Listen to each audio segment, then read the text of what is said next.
Good evening, everybody, and welcome back to round number one, a C Squad qualifying, hitting the lanes here at the 2021 USBC Masters from the National Bowling Stadium in Reno, Nevada. My name is Aaron Smith with USBC Communications. We have been here all day so far, bringing you the action from the NBS. 2 rounds of qualifying in the books. We are going to go ahead and run those down for you in just a little bit. But as practice for C Squad wraps up, I'm going to go ahead and bring in one of several co-hosts this week, but my main man, Matt Canizaro, is going to be hopping in just a second. So let's go ahead and bring him in as the final few shots of practice are heading down the lanes at the NBS. So, Matt, we're at it again here. One more time. Masters, end of day one. Scores have been low. They've been tough, but we're ready for one more, and we got some big names hitting the lanes here in this final squad. Yeah, we definitely anticipated this squad coming in. A lot of talk throughout the day. We've got Butchuff and Belmo, and just a great group coming out. And you're right, scores have been low, lanes challenging. We did a lot of talking last squad and not as much watching bowling. There was some roller coasters for sure. Jason Sterner bowled well. Gary Faulkner still in the lead from earlier today. So we'll see if that can hold up. But again, the heavy hitters. Argument was that this is the loaded squad of the event, but we will see here.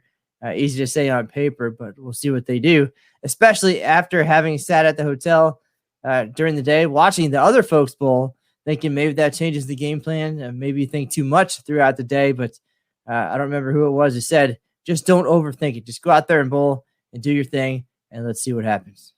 That's a great point. These competitors have had the long wait to get their tournament competition underway. Practice late last night, and they've gotten to hear, potentially the horror stories from some of the fellow competitors. I'm sure that the group texts are going around, the messages, the conversation with the ball reps as well, who have simply just said it's hard. And that's, when you got the best players in the world, I believe the current number through 2 squads, 140 plus players, I believe 23 are averaging 200 or better so far. So that speaks to the difficulty of this pattern. Just 2 players have eclipsed the plus 100 mark so far. You mentioned Gary Faulkner Jr. and Jason Sterner from the last squad. We did see a few more players. The scoring pace picked up a little bit, but still that's a pretty big difference when you look at the number of players averaging 200 versus the number of players in the field. So we're excited to see what C Squad has learned so far. And with that, let's head to the lanes. I know we have our defending champion, Jacob Butchuff, out there. So let's go ahead and start off with Butters here over on lanes 49 and 50.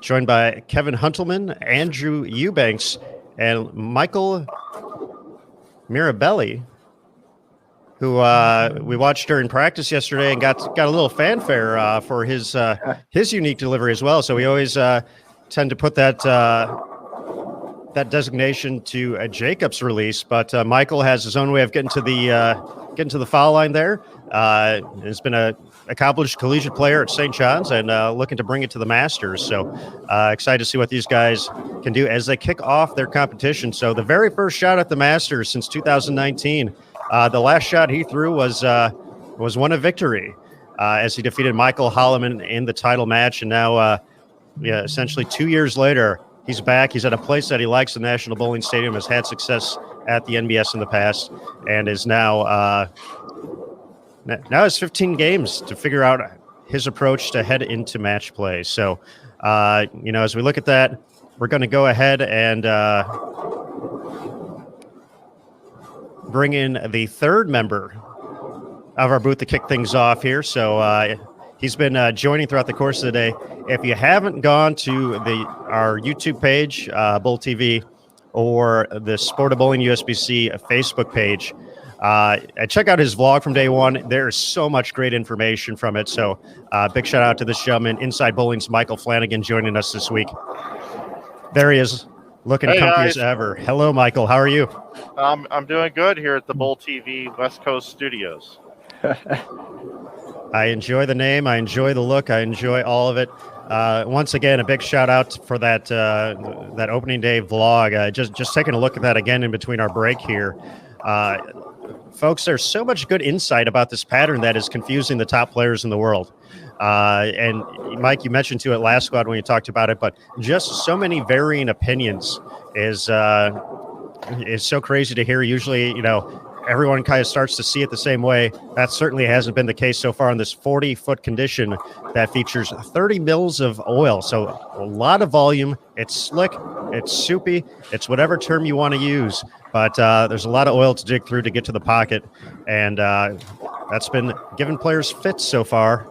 And, everyone we've talked to has mentioned spare shoeing. Jacob, unfortunately, missing a single pin there. But, we have 2 blocks in now. You've been on site in Reno. What's kind of been the buzz heading into a C squad here? Well, I think the thing I always look at, guys, is, we got a cut number 64. Everybody just wants to make it into the 64-man field or woman field, as a matter of fact, this week. And we've got, Jacob Buttriff's already in regardless. If he doesn't make it inside the top 64, he gets 64th. He gets the 64th position.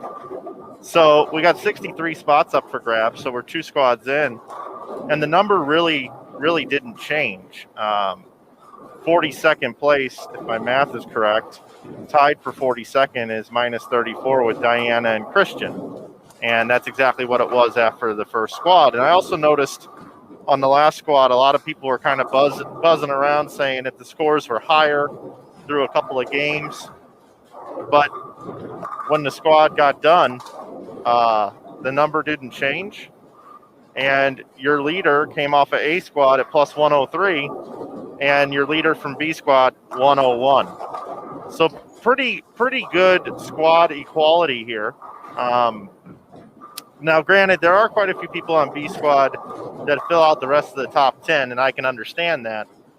But overall, I'm pretty happy with what's happened here, because you never really want to see a squad run them over or something weird happen. And it's nice to see that the pattern played pretty true, and that it is still confusing to people, very much so. So right now, if we were to just do our projections with a math model, we're looking at about 100 under. To make the top 64, which is pretty strange, if you ask me. Definitely a different look, especially with some of the higher scoring events we've seen from the World Series of Bowling, some of the big performances on TV as well. So it's, and we've heard it from the ball reps, we've heard it from the players. They're tough. Brett Spengler said had to be comfortable with getting uncomfortable with this pattern. A few guys refer to it as being old school, thinking more of some of those brutal patterns from the mid 2000s that definitely frustrated the likes of many great players. But it's been about shot making so far. And as you mentioned, you talked about players having an opportunity to, intentionally or hit a burn squad, maybe gain some pins. There is no burn squad this week. Everybody's hitting fresh, every squad for their 15 games of qualifying over these 3 days.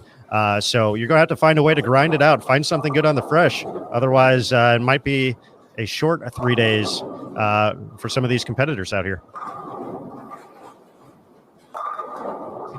Absolutely. Do want to welcome in everybody into our Bowl TV chat here. We see everybody in here. We do. We appreciate all the questions throughout the course of the past couple days. Good question about how the seeding works if Jacob does not advance out of the top 64. Once again, as the defending champion, he's guaranteed a spot into the bracket. So if he finishes anywhere from 1 to technically 64th in the standings after 15 games, he will earn that particular seed. If he finishes 65th or beyond, he will be given the 64th spot, and then the cut line would change essentially whether he's in or out, whether it's that 63rd or 64th spot. If players tie for that spot, and there's more than one of them, we have to get to 64. That's how the bracket works. Not one of those situations where all ties advance. So it would get to a roll-off situation if we got down to that. And some of the guys are even talking about that already with the lower scoring pace. We had Chris Barnes, Josh Blanchard, and Packy Hanrahan all on the broadcast during B Squad. And that was definitely some of the talk. They were I believe Chris called it even money to take that bet right now, looking ahead a couple days.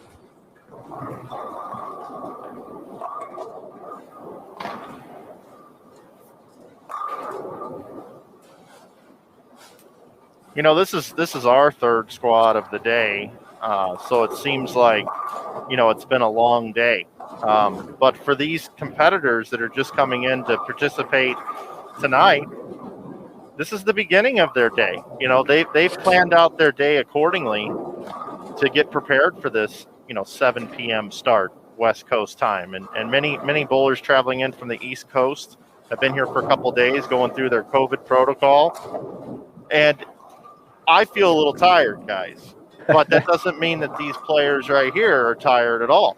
They are juiced and ready to go. I'm sure they've had 2 meals each already in them. And how will that factor in? You know, just the time of the day. And what's cool, and I know I'm just stating the obvious, but, you know, today is ABC. Tomorrow is BCA, right? BCA, yep. So, you know, everybody has the bowl each time of the day. And I guess I would ask the question to you guys, you know, which order would you like to go in? Because I think I would want to go in the order that these folks here tonight are going in. But many people would argue that it would be better to have a squad the first day because of the amount of times that the pattern gets put down on the lanes. But that's just my take. I'd like to bowl the night squad now and then work my way up to earlier start times, because if I made it through, which you know I would, I would start early later in the week, and I would already be kind of adjusted, is how I would want to do it. So curious to see what you guys would want. Well, Mike, first of all, I know you'd have that 3 3/8 by 3 3/8 critical mass set up to go. One at 500 grit, one polished, and that's all you need to get the job done. But you know, traditionally, you know, think about a burn squad. It always seemed like a squad day one always played them a little bit nicer, and then throughout the course of the squads, you'd see everyone get a little more aggressive with the scoring pace. Obviously, that's thrown out the window with everything being fresh. So if you're looking at it totally at just the ease of the day, I'd be the complete opposite. Not worrying about cut score, not worrying about that.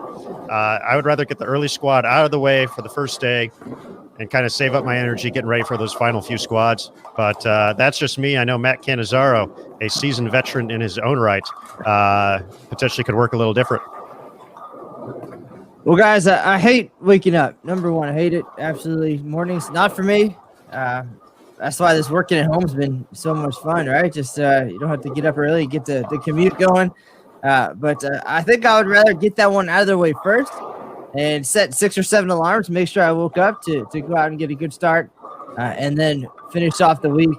It'd be nice to know what the number is, I think, going into the last couple games. So I don't mind finishing last, even though it's a quicker turnaround coming back for match play, hopefully. But I definitely prefer bowling later in the day. And I think I'm a scoreboard watcher. I think I want to know what that number is so I can chase it. And Mike, we got a fourth member of our crew. We're going to bring him in right now. Jason Thomas, probably standing about 6 feet away from you. Hey, JT, guys. welcome to C Squad. Yes, thank you. Seeing a few strikes out there early on, so that's interesting. I personally would rather have C Squad for this particular event.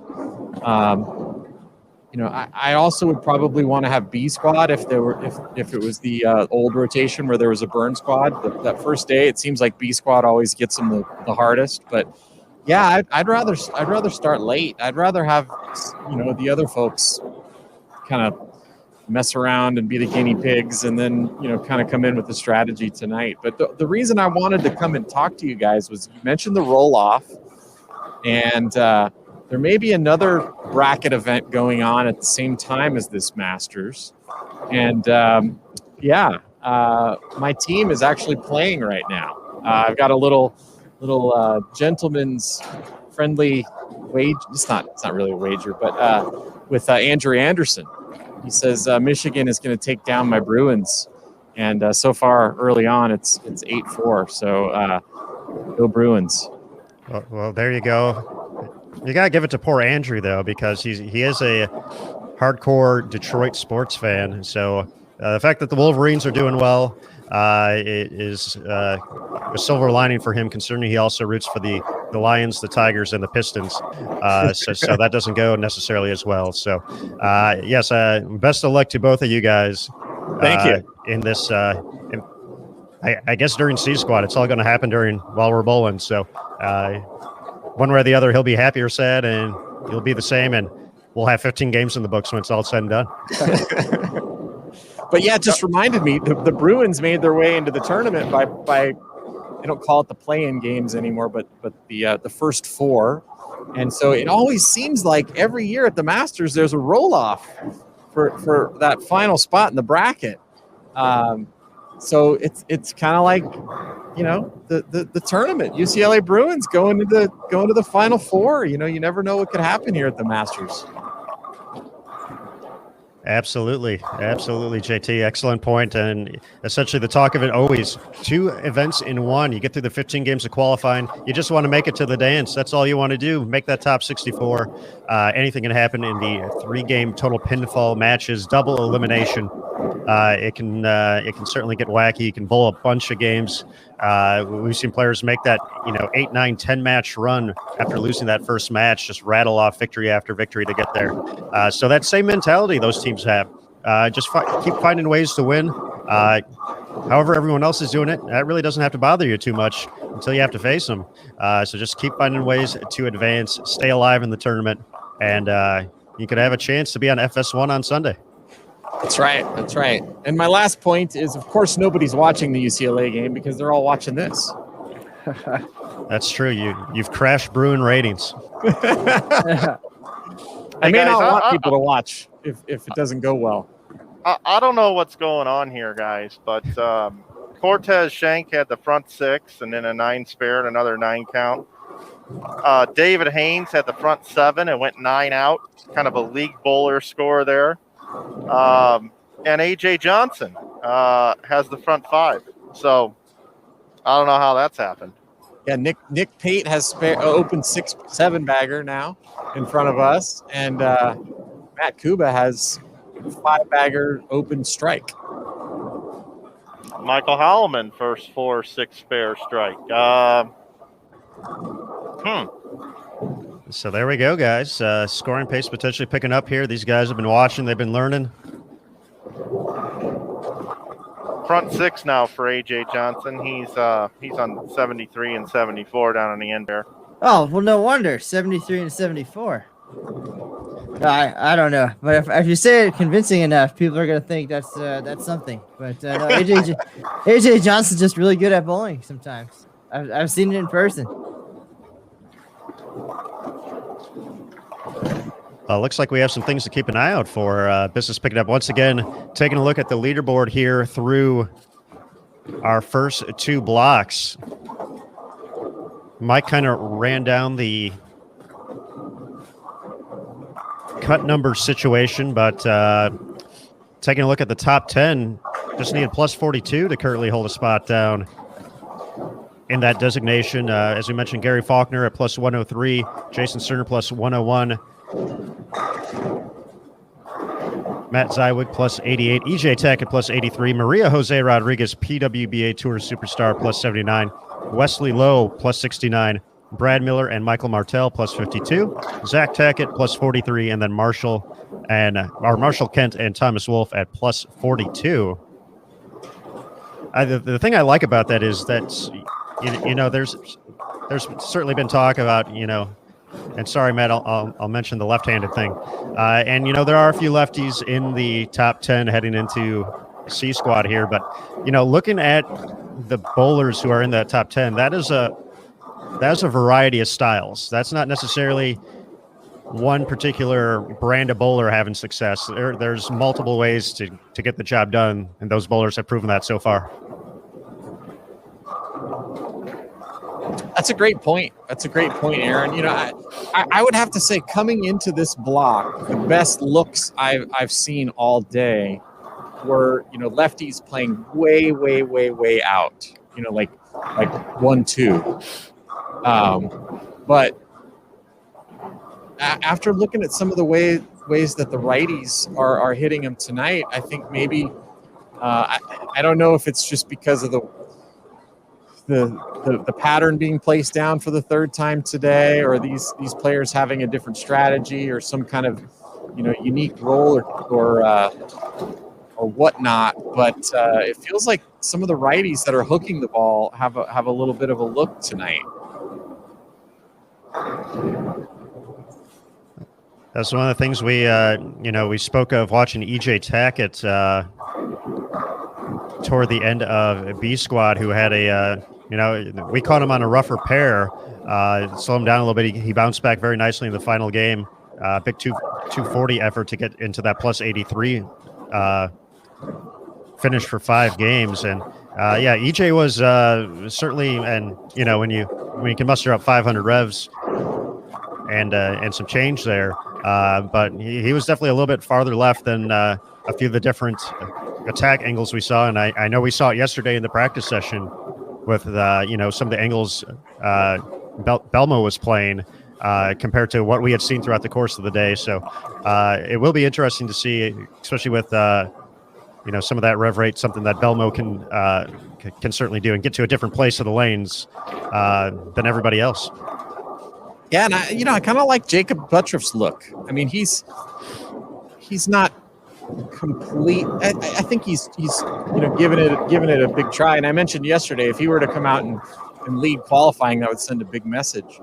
But I kind of like his look for where he's playing, and I feel like he can even go further to the left from where he is, because it certainly feels like on the left side, the very, very edge hooks a little bit, has a little bit of hook on it.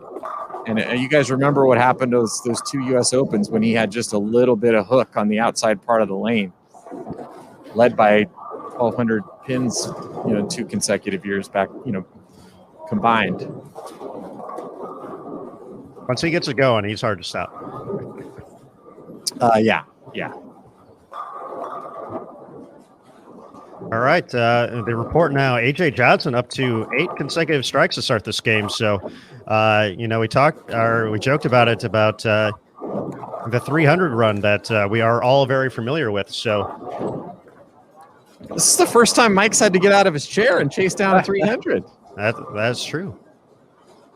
Now, guys, AJ's bowling with Belmo. Of course, that is a rematch of a Masters Championship match. But how much do you want to step up your game when you're bowling with one of the greatest of all time, right? A 4-time champ at this event. Maybe a little something to prove, and bowling with him for however long this week, 15 games. That would push me for sure. I want to at least keep up with the reigning player of the year, or just run away from him. It was pretty funny to watch Mike's vlog as they talked about that, because they caught up with both of them during the practice session yesterday, and they actually joked that was the first time they had crossed since that Masters title match. AJ, the top seed, mentioned once again just a senior in college at the time for McKendree University. So he joked how he gifted Belmo his 3rd consecutive Masters title. So I was hoping for a return favor this week, but some good stuff from them for sure. Well, it looks like Mike is going to try to give us some bonus coverage here. If you guys want to flip over to watch the end of AJ's game, see if you can get that 300. Let's see if we got the bump over here. Heading over to, once again, folks, we have 8 channels available to watch. So not only this commentary channel, but a few others as well. And it appears AJ got half. That looks like a Greek church far right of your screen on lane 74. Yeah. So, so Mike's 0 for 1. He got more than the guy on 66. He got 5 more. I just threw it in the gutter. Well, let's hear it straight from Mike. Okay, here's what happened. So, first of all, I see everybody in the chat talking about, how come we don't have every lane, right? Well, the first thing I can tell you is the gentleman that's in the cube right above me here on your screen. This guy's been in here laying cabling, internet, Ethernet, everything, getting all these computers to work. Having 8 different channels is a chore, and it's very difficult to do that to begin with, okay? Secondarily, because of the protocols that we have in place, the way that the lanes are set up, it's difficult to cover more pairs than what we have. We are doing the best that we can. Now, with that said, I went down there and I watched AJ throw his 9th frame, and if he would have struck there, I was going to move the camera to the right, and we were going to bring you bonus coverage. We were going to make an adjustment for everyone at home because we love you. But I walked down. I did not even open up my camera at all. I just wanted to watch the shot, and he Greek churched. And then Sean Ryan looked at me and said, "Cloud, you cloud." And then on the way back, Nick Parr said, "Oh, did you cloud him?" And then Rob asked me if I clouded him. So I didn't even do anything wrong. And I clouded him, I guess. Anyway, you didn't miss anything, everybody. Good start, though, AJ. Good start. We'll still have a chance to get into the, I believe that's a good old 261 still out there. And speaking of doing work, I got to go switch all the camera shots to game 2, so I'll be back. All right, J2. Once again, thank you, and we'll chat with you soon.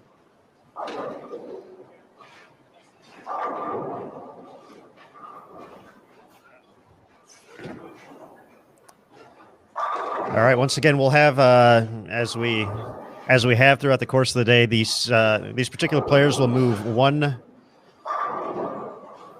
pair to the right for this game before they start making bigger jumps. So once again, Mike, as you mentioned, the procedures and protocols in place for athlete and staff safety to be able to go in there, clean every lane after use. A big part of this week. It also makes it a little trickier for the bowlers, essentially hitting a pair that has not been bowled on in game 2, kind of reminiscent of the U.S. Open in past years where you would warm up on different pairs and then head straight to your starting pair. So for these competitors, for anyone who begin to saw things, wow, end of the day, folks. We'll chalk that up to that and poor use of the English language. But yes, this is an opportunity to basically go back to the fresh. So for the guys who really like the fresh, we mentioned Nick Pate shooting in the 250s. He's hoping to see something similar once again and, get out of the gates. And, that's something we really haven't seen. We've seen some folks push that like plus 70, plus 80 range. And then obviously, as we talked about the scores, it's tailed back after that. But if there's an opportunity to get pins quick, take them, hold on to them. Don't give them up. Don't trade them for anything. Don't try to trade them in at Silver Legacy or anything like that either. You take those pins, you hold on to them, you put them in your pocket. And you keep them for these 15 games. Guys, looking at the scores here, too, we've had quite a range. We've got a floor of 83. We had an 83 bowled out there. And it looks like we're going to have a high game here. Did we see what AJ ended up? 251 for AJ. So when have you ever seen an event where there's about 170 pin discrepancy between the highest game and the lowest game? That does not happen too often. No, it doesn't. All right, so we're talking about Nick. We got some scores on this pair, too. Taking a look at everybody, we'll head over to 47-48 for game number 2. As we mentioned, Nick Pate, 256, joined by the principal, Justin O'Shaughnessy, O'Shag Hennessy. Collegiate standout from Robert Morris, Illinois, past Junior Team USA member. 236 for him out of the gates. Matthew Kuba, a young man who's had some success here early on the PBA Tour, has made some cuts at the U.S. Open. Has a 300 game at the USBC Open Championships as well. I keep talking about how tough Syracuse was. He shot 300 there. So another very talented player. And then John Riffle joining as well. John, a buddy of mine from Northwest Indiana. So hoping he finds a few strikes here. Looked like 161 out of the gates from him. He's at minus 39.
Taking a look at live scoring once again available throughout the course of the week. Michael Heilman, the runner-up at the 2019 Masters, 241 out of the gates. Francois Lavoie, the three-time major winner, 2 times at the U.S. Open. He was in the 220s in his opening game.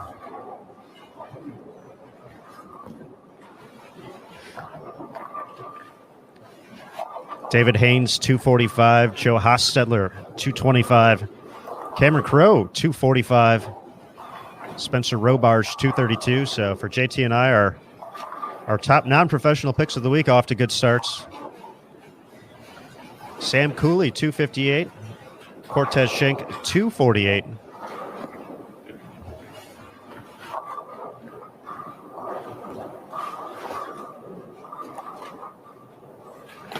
Yeah, and my amateur pick this week, you interviewed him on the last squad, by the way. That we did. Hall of Famer Steve Klompkin, plus 39. So, and I learned something on the last block that Josh Blanchard is now an amateur. yeah, I actually did from some of the social media posts today when we posted the score sheets. That was a question folks were asking. Since when is Josh an amateur? But yes, he is. With his new role, we learned a little bit about that earlier today during B Squad as he joined us here on Bull TV. That has moved on from the professional ranks of touring to working in the regional circuit now as the tournament director. So, big shout out to Josh putting in a lot of great work over in the West region.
Okay, everybody at home, I got you guys up to speed on what we were just doing there, because that's what we do here. It's a transparent show.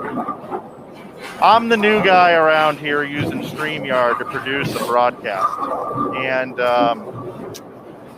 we just handed off the broadcast to us here as a production studio, and they were training me. So that's why the sound was a little bit different, and I think I have a feeling right now that the sound might be a little loud. Is that accurate, Aaron Smith? Currently a little tough for me to tell, Mike. We got that note in the private chat right now, but folks in the Bolt TV chat, please let us know how it sounds here on our featured channel right now. If it's a little louder than usual, or if you can still hear us just fine. I'm sure it's a little loud, so we're probably needing to be somewhere around in here. Okay. Baby steps. The rookie has got up to the plate, and I had a foul tip, and then I tried to bunt, and I looked awful. And then 4 straight balls, and I got a walk. So thanks for dealing with me, everybody on Bolt TV, as this is my first time ever streaming a bowling tournament. Everybody, let me just tell you that. Mike, that's your second patch earned today. So it is. We got the calling the action early, and now it's official. You're a live streamer. Yep. Before you know it, the live stream Hall of Fame is going to come calling. It is. But it looks like we got some good reports there in the chat, so we appreciate everyone watching on BoltTV.com right now for giving us the reports there. It gives us flexibility in case there's a power outage at Bolt TV South Studios. Multiple locations. Jason Thomas is loving this. He's loving it. Mike, I want to get back to the baseball reference, though. You mentioned it was a terrible bunt. You swing for the fences, my friend, so you're not supposed to be good at bunting. No, but I'm good at taking signs, and that's what was called into me at the plate.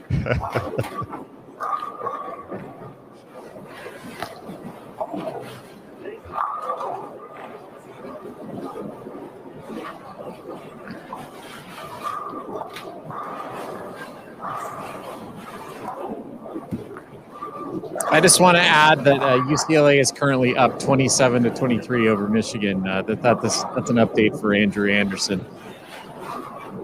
But yeah, we do. We are a teaching facility here at Bull TV. It's nice to have Mike Flanagan here interning for us this week. So we're happy to teach him, to expand his knowledge on how to live stream, even though he's probably like you said, Aaron, a first ballot Hall of Famer in the live stream Hall of Fame for bowling. But yeah, it's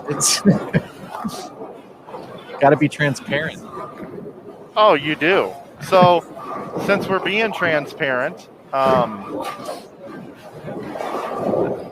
let's see. I'm going to attempt to switch pairs.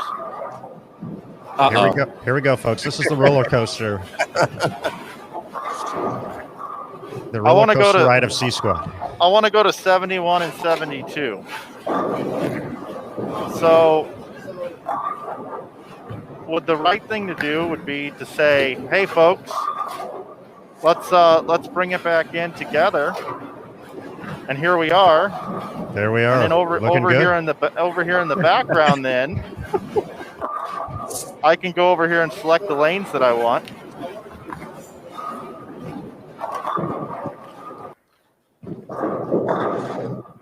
Oh, but did I do something wrong there because the audio changed?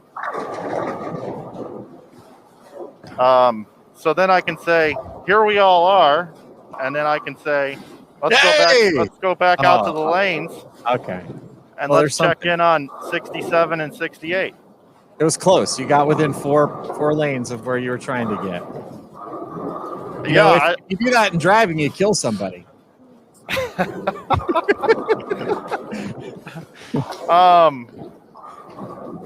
Can I get there? How do I get there? I think you can do it. There's just one more down the road. I didn't see it available. Oh, now you're scaring me. Oh, it's there. I see it. It is. Don't make me leave this sideline reporter booth, Mike Flanagan. We got Thomas Larson, Nate Garcia, Kyle Duster. Okay, so I'm not gonna do it the fancy way. This is like a tutorial on how to use Bull TV now. Also, it sure is. Okay. Oh, Michael, you missed the step. You missed the step. Hold on. Oh, I did. He didn't share the audio. Yeah, let me share the audio, folks. About that level right there is what I was told. This is fun. Hey, go ahead and start tweeting at me. But hey, at least there's a front five here, and I found it. Nice. That you did. So here's, you don't miss it until it's gone. And when Aaron Smith is gone, you're going to miss him on the broadcast. And he is gone in 2 days because he's got another assignment. And I'm going to have to figure this out. So we figure on C Squad, everybody's sleeping. Nobody's watching this. So this is a great time for me to learn on the job. Aaron, should we tell him the real day that you're gone? Yes, this C Squad training very important because it's actually going to be tomorrow, Mike. What day is today? I don't know. Today is Tuesday. Today is the day that the Fighting Andrew Andersons lose to the Jason Thomases at college basketball. You know what? Today is Tuesday. I've been thinking it's Monday all day. Well, you got your pizza on Monday. Today you get tacos. It's Taco Tuesday. So I'm just preparing you for after the block for your dietary choices. Guys, I text Kim today and I said, "Hey, I get home in 2 weeks from today." And she was like, "Yeah, I know." So maybe she expects me on Tuesday. Huh. Okay. That just sounds like a bonus day in Reno for you. So well, I'm one day closer to home than I thought 5 minutes ago. Thank you, everyone. I hope you enjoyed that. Meanwhile, Thomas Larson just keeps firing strikes down there. Michael, I feel that was a name you mentioned just yesterday, way back on Monday, when we were talking about potential players to look out for on this pattern. I feel Thomas Larson was one that you mentioned. Well, it wasn't that I mentioned it. It was that I had a conversation with Tim Mack, and he mentioned Thomas Larson, and I conveyed that message to the audience. And you got a memory like an elephant. Well, what's interesting too, guys, is if you remember, I said on the the practice session podcast yesterday. I'd spoken to Nick Hoagland, and he said, the guys are going to actually have a further left and play in the track. And it looks like a couple of the guys, tonight are actually, taking that advice and doing it, and having, quite a bit of success, rather than, trying to play out with urethane or trying to play up, the outside part of the lane. It looks like there's a little something in the track. So there also could be 200 under from there too. But we're watching Nick Pate in front of us. He had a big game to start. AJ Johnson had a big game. So it looks like, some players are having some success doing something a little different than kind of what the general consensus of the field is on how to play these. And JT, when you mentioned that, going back, well, once again, folks, if you haven't checked out Mike's vlog from day one on the Bull TV YouTube channel, on our Facebook page, it's pinned right at the top.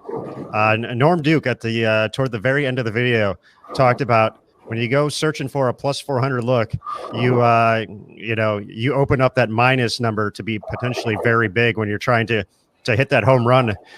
So for Norm, it sounded like it was all about taking that opposite field single here and there, rope it down the line for a double. Nothing too crazy. You don't want to, try to turn that double into a triple, unless it's triple digits on the plus side. Wow. Then that would be good. But a lot of baseball references going on.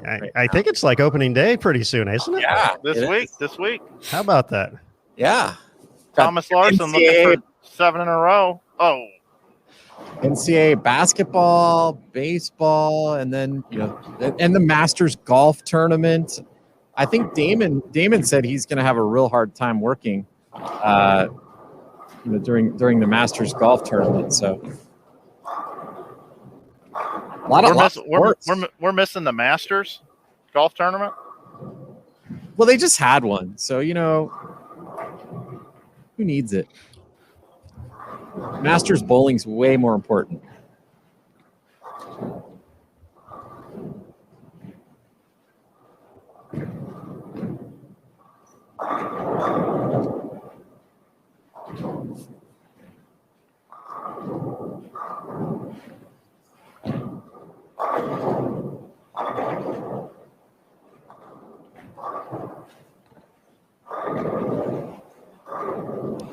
Taking a quick look around with live scoring, Clark Frizen, a new name on 35 and 36, has 8 out of the first 9 strikes, chance to shoot 279.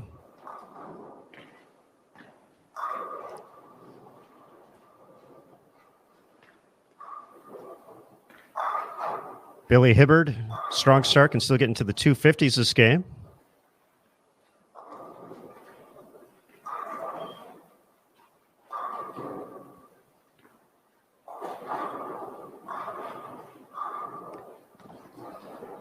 And Belmo still with 230 out there with a couple frames left to go.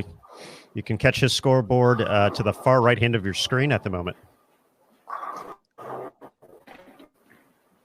Thomas Larson now 8 out of 9 as well. 265 still out there.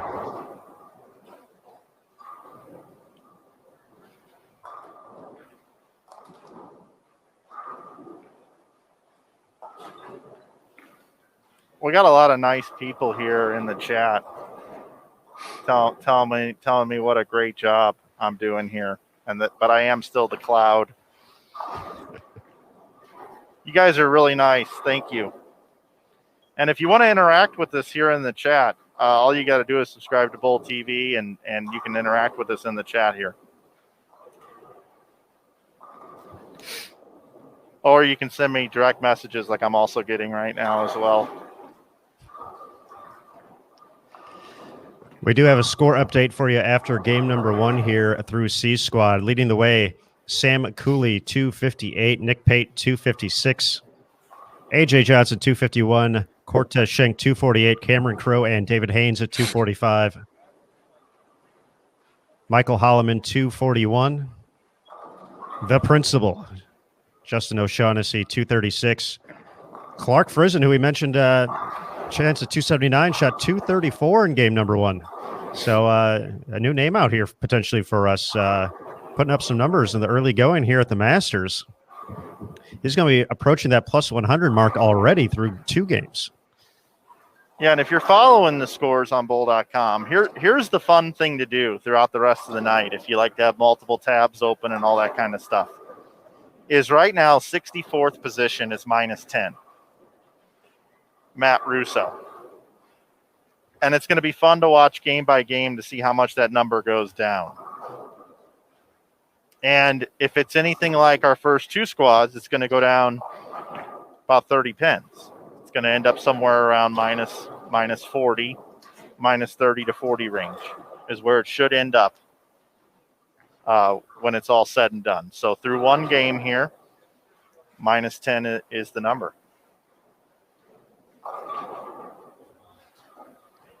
We do enjoy our numbers here on Bull TV.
Looked like a 258 there in the books for Clark.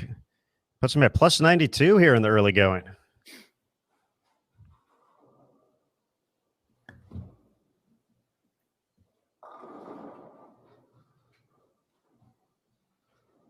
Thomas Larson still with 265 out there. Collects the first one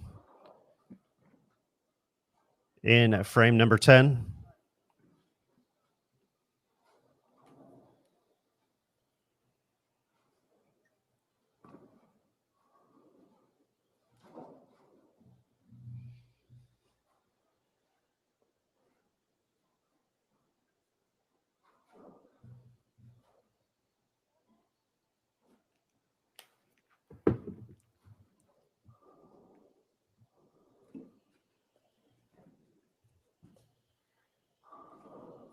Michael Holloman plus 55 after 2. Oh. There's a brutal 7-pin to keep Thomas Larson out of the 260s. He's going to have to settle for 254 with the conversion, but he's going to be right around that plus 57 number after 2.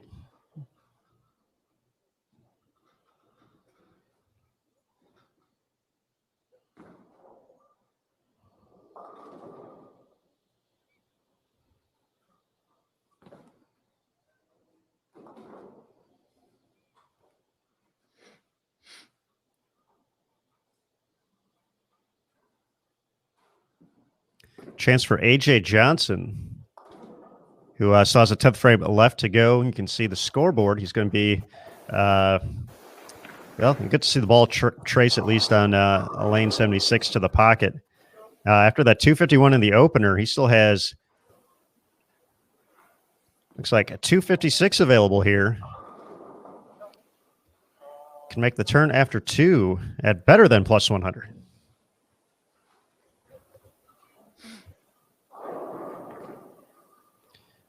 Nick Pate at plus 72 after 2. Justin O'Shaughnessy plus 51.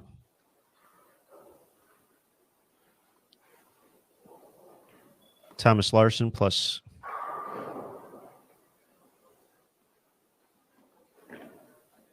57 here after 2.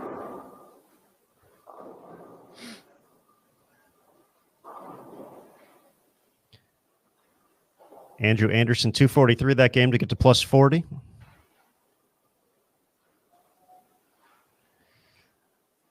Michael's pick to click. Norm Duke 223 to get to plus 24.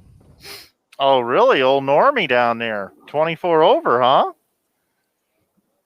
Picking up steam.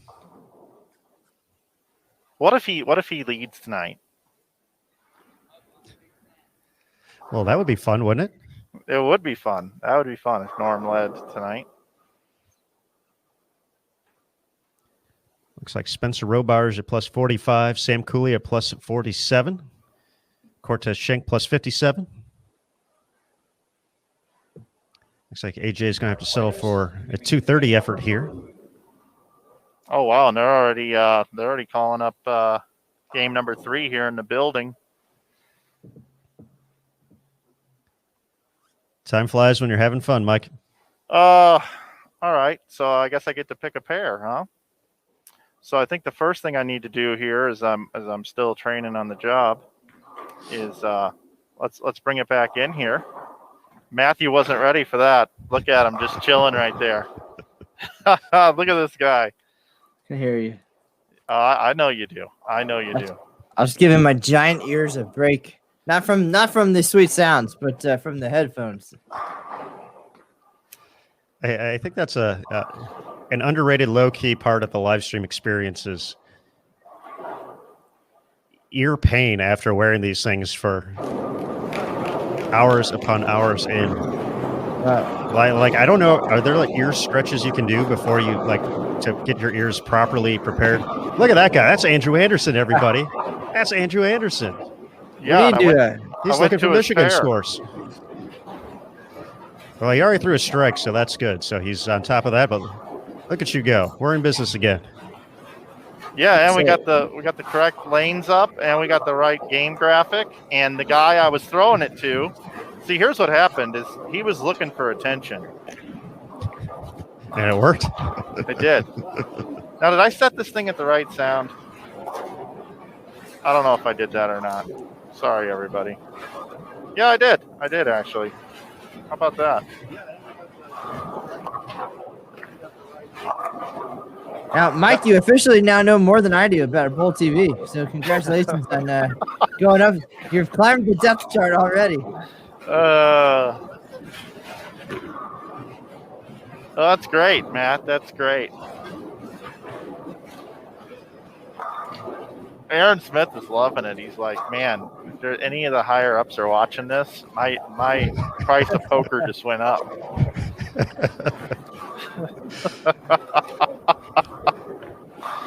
And as JT said, learning experience. And That's what this is. Let me just make sure I got this straight. You're not here at all tomorrow, right? This is all me over here. I might make a guest appearance when we get to the final squad of the day, just to check in, just to be ready for day 3, so I know what's going on. But first 2 blocks, I'm going to be focusing. I saw my guy Dakota Solanka in the chat. I'm sure he's wondering where St. Ambrose is going to go for their sectional assignment, and I'm the one who has to tell him. Maybe I even know already. Maybe I don't. But I have to get that information ready and get a show together.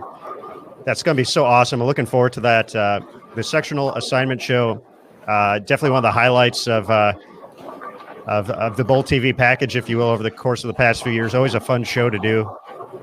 I'll be on our YouTube channel, youtube.com/BowlTV, on Facebook. 2 channels, USBC, the Sport of Bowling USBC, and the Youth Bowling page. So it's going to be going on during the same time, maybe toward the end of one of the blocks. It's going to be at 7 p.m.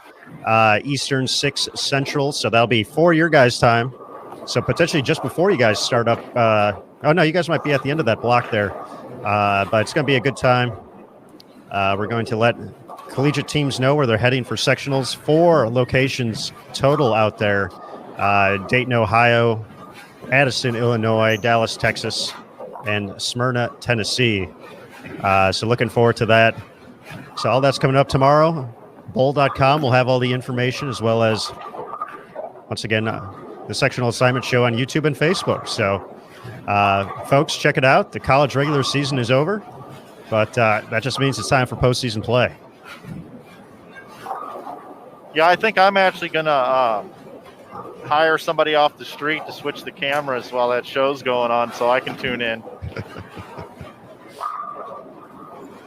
There you go, Michael. Multitasking in a brand new way.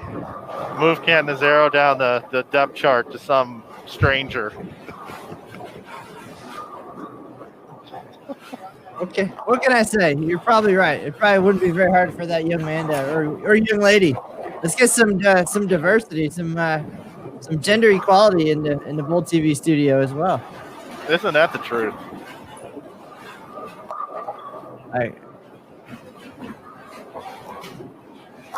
I'm more than happy to focus on some other strengths as soon as I figure out what those are.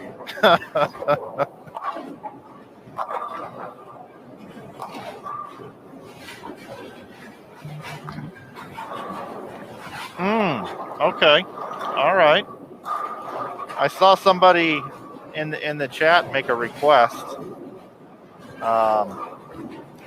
So I'll try to take care of that for you after we watch Andrew Anderson convert this 9-pin. A confident Mike Flanagan.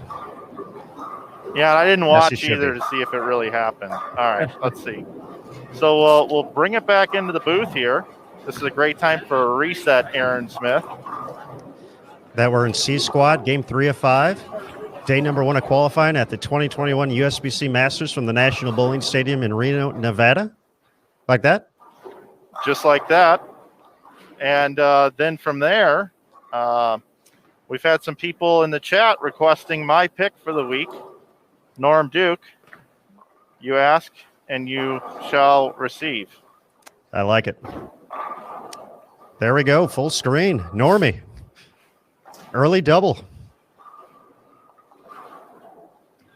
And he is bowling with Dallas Leong out of Las Vegas.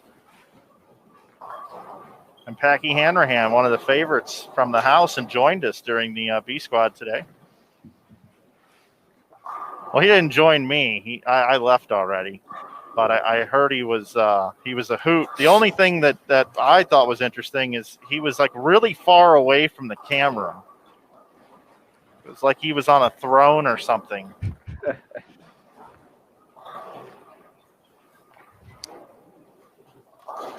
From the Iron Throne in Westeros to the National Bowling Stadium. I just watched Game of Thrones, so I had to work that in. Packy asked us to hope for some strikes for him. He's minus 39, it looks like, after 2, so we will have to focus on some strikes for young Packy, the young Pac-Man.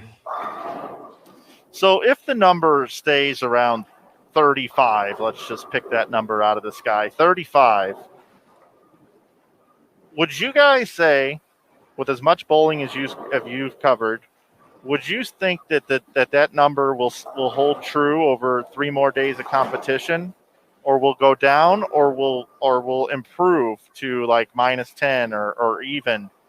Because there's 2 trains of thought, right? One is, well, as they get used to the pattern, the players will figure it out and the score will go up, right? But then there's also the thought of this is just so hard that how can you mentally come in here and pick spares and not lose your mind on one of these blocks, and the number could actually get worse?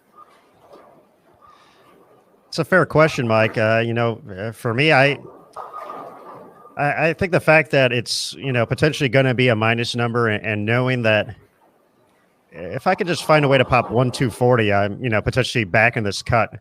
We saw the dramatic jump toward the end of A block with Matt Sanders, who had a big 250 game in game 4, who jumped from like 25th to 5th in the standings, and then shot 150 the last game to drop about another 15 spots back just like that. So I think, I would agree, definitely going to be under today. I'm not sure if we're going to get to plus, but I think it's going to creep up. It's not going to be a crazy number in my opinion, but there's also a reason why I'm here and not bowling, and that started a long time ago. But yes, so I think from experience, I think more folks are going to feel that, if I can find a way just to grind out some decent blocks here, I might have a chance to it might not be out there. I'm not expecting to make up 200 pins, but if I'm 50, 60 pins out, if I can find one good game, I'm right in the mix. So I think that the pressure of that is going to have that number creep up just a little bit each and every day, get closer to even.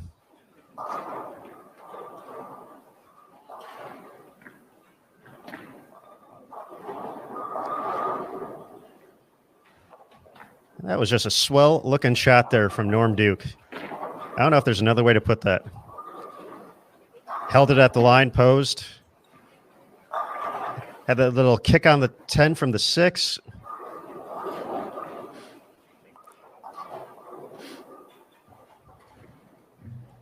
An early 3 out of 4 for the legend.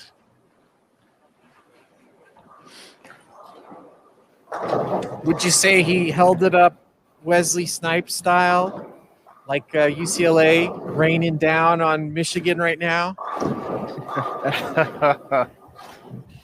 Andrew Anderson, I know you're out there bowling and thinking about bowling, but guess what, buddy?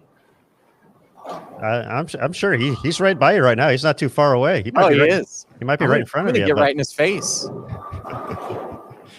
Dare. I was hoping for more old school reference like that '96 team. It's one of the O'Bannon brothers, or I used to hang out with those guys. Is that Ty Edney? Seriously, I'll tell you a story. I'll only tell it because I know my wife's not listening. So I was on campus talking to this very, very nice young lady. And Charles O'Bannon walked by me, and I'd seen him a few times because I used to play pickup basketball in the Wooden Center, and like once every 3 years I would get pulled over to the big boy court and get my butt handed to me by the real athletes. But so he knew me, right? A little bit, and I'm talking to this nice young lady. He walks by me, says hi, goes to class, maybe 2 classes, comes back like 3 hours later, and I'm still talking to the nice young lady, and he kind of gives me a look like, yeah, you're still talking to her. Nice. Way to go, buddy. So anyway, that's my Charles O'Bannon story. But I was very interested. You guys piqued my curiosity about this scoring discussion. I really want to talk about bowling, not basketball. I think the scores are going to go up. And the reason I think that is because I feel like they have figured something out on this squad. And the reason I say that is because I'm walking up and down the concourse, and you can hear the reps all saying, hey, this squad's really hitting them. This squad's really hitting them. And I guess when you're out here watching the pros, people always figure out a better way. And the next day, the whole group comes out and does the same thing. And so I think tomorrow you're going to see a lot of these righties start a lot further to the left, play in the track, and they're going to hit them a little harder than they did this first day. So I don't expect to see the cut score go to 100 under. I expect to see it hover between where it is now after today and even, personally.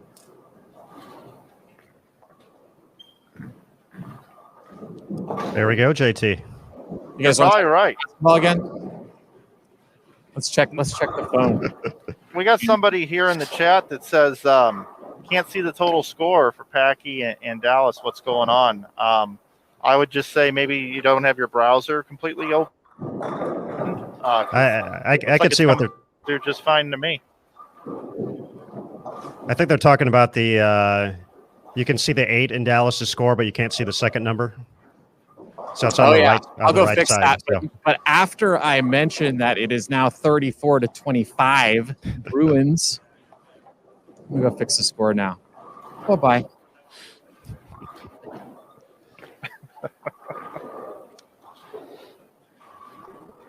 JT and the Bruins. So guys, Norm Duke has been just bowling great here. He wrapped that 10 pin on the last shot.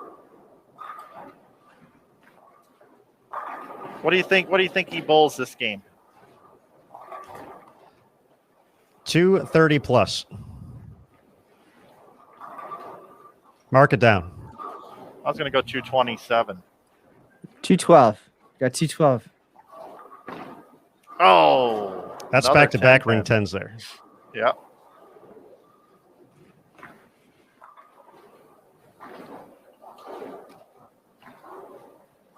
Now, if I'm Dallas Leong, and that kind of looks like what's going on here, I'm just hanging out with Norm Duke all week, and I'm just going to play right around the same area he is.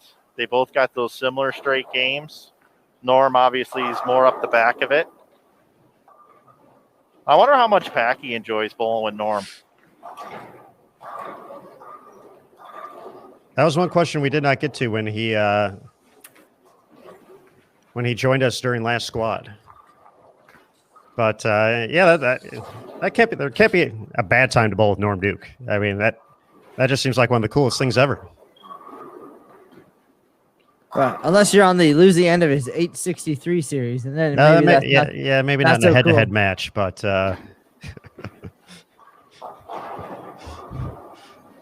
excellent perspective there, Matt. I enjoyed that. Looks like JT's getting those the scoreboards fixed, and how those get messed up is somebody bumps into it with an elbow or bumps a counter or something like that. I will tell you guys, and I hadn't noticed this in the past, but this whole upper concourse shakes a little bit all the time. It's always shaking. Well, there's always trains going by. There's all kinds of good stuff happening in Reno. It's a hot spot, right? So the trains go right underneath, pretty much.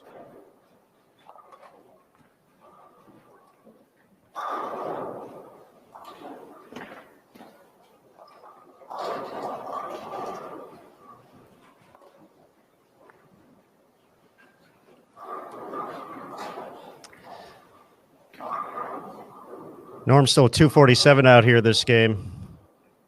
Mike, are you intimidated by my big number here for Norm? No, I'm not. I'm not at all. I hope he gets there. I really do. He deserves that score. The law of averages with the carry gods here would tell you that if Norm hits the 1-3 again, won't be a 10 pin. This guy needs some help. Well, I think the worst and most frustrating thing when I've ever bowled is that 10 pin, 4 pin ball reaction. When you leave a 10 pin, then you leave a 4 pin, a 10 pin, 4 pin, back and forth constantly, and that's kind of technically what he's got going on right now. But I'm talking about on a league shot. I'm not talking about on this nightmare pattern. I'd be pretty satisfied with this. There we go. We could call them Nick's Nightmares. We're gonna have oh, go ahead, Matt. I was gonna say if any of us even bowled or we're any good at bowling, we should make it a point that once the pattern is determined, we get a midnight session of the Bowl TV crew and we go out there and we bowl on it. We try things. We do our own practice session. That way we have insider insight for talking about it for 7,500 hours over the next few days. So at least we know what the experience was and we have some personal experience.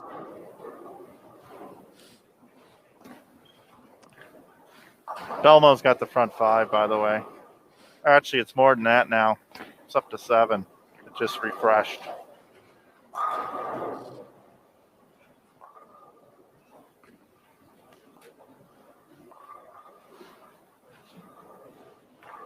JT, can you spot it from there? You'll keep me posted? Okay. He's down on 21 and 22. All right, over under on Norm Duke right here is 9.5. Over all day. You still got 230s out there. It's got to be, right? It's got to be an over on this one. A little bit harder. Oh, look at that. Go to the pay window, Aaron. Go to the pay window.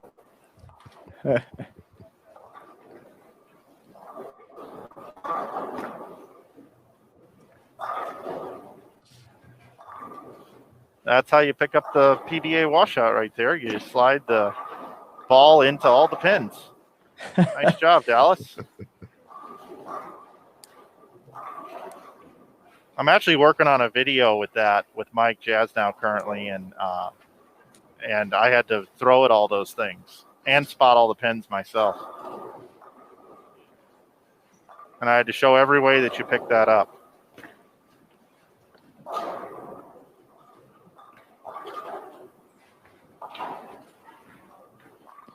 Well, Michael, you keep that up, it's going to be a 2-page resume at this rate, maybe by the end of the week even.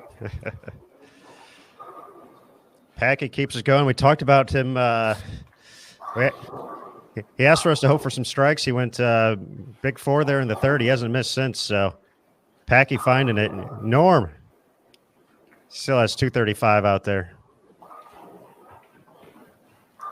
Yeah, I think I said 227, right? So that would be really tough to bowl at this point. Mike, you realize it's going to come down. He's going to get the first one regardless. Oh, yeah. Yeah, that's going to happen. So it's going to be.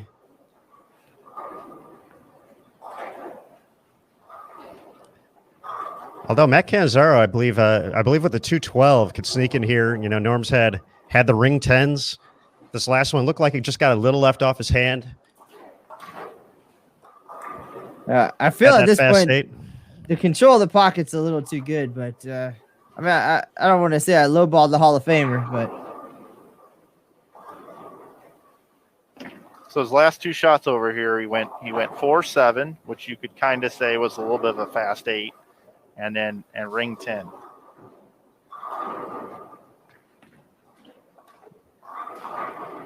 Oh, look at him with the fist pump. This is game 3 of qualifying, everybody. Norm's got the fist pump, and he's running them out at the National Bowling Stadium.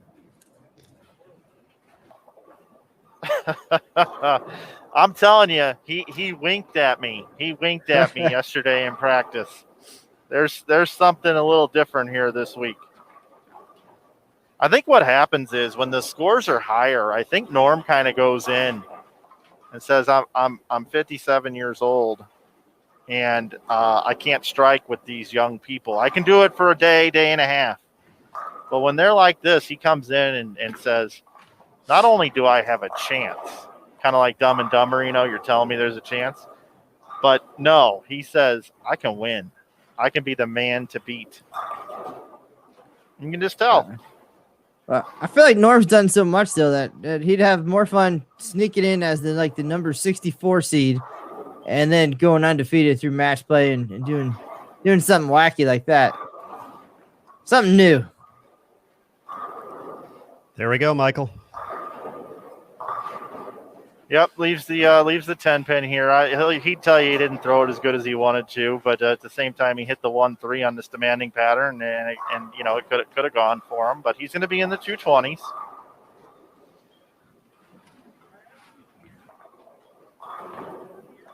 Now he's got something else he's looking at.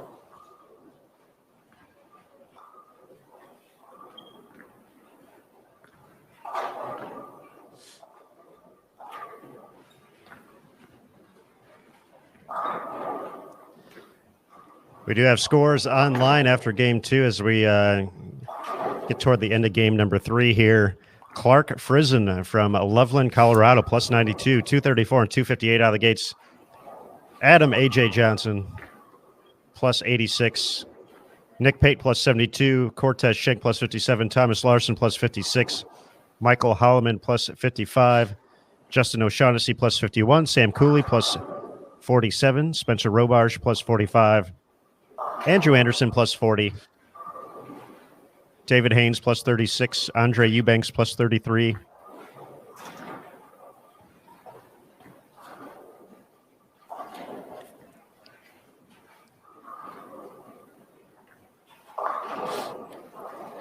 It's been reported that in the 8th frame, Belmo left a nasty blower 7, as it was reported from the Goodyear blimp.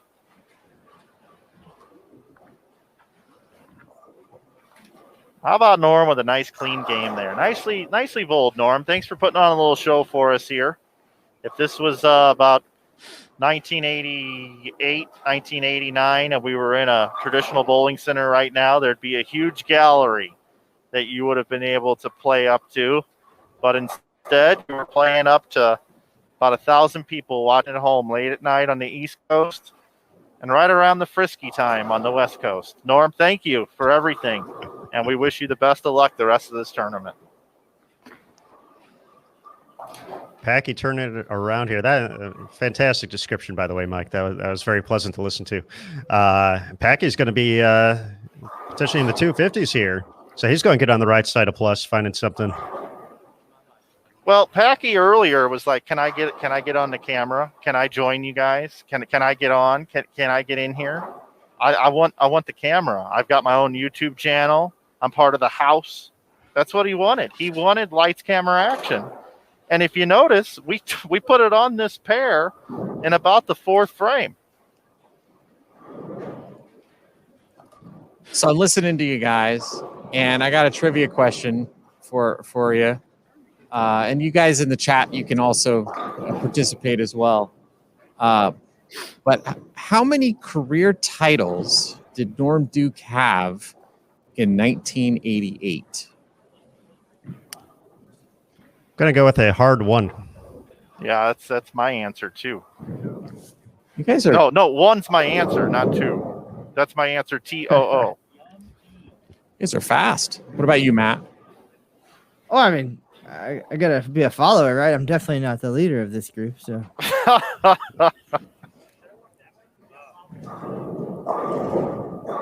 What year did he get his first? You guys are right, by the way. 1 is the correct answer, which I thought would surprise some people. But what year did he get his first career title? Well, I think he told me he's 57 yesterday. This is 2021, right? So Yeah. Wasn't he 18? He was. So 57 minus 18. Was that 39? 39 years ago. So 40 years ago would have been 81. So it's like 81, 82, depending on when his birthday falls. I guessed in my head that I looked it up. So now I know the answer. I would go with 81 as well. Yeah, I'm going 81, yeah. 83. Oh, 83. Man. Anybody know who he beat in the title match to win his first PBA title? Earl. Yes. Yeah. Yes. But that's pretty amazing. Do you guys know what year he won his second PBA title? Was it his Masters win in 93? No. 1988? No. Well, that was the year you already said. Correct, yeah. I want to know, was it with a resin bowling ball? No, it was not.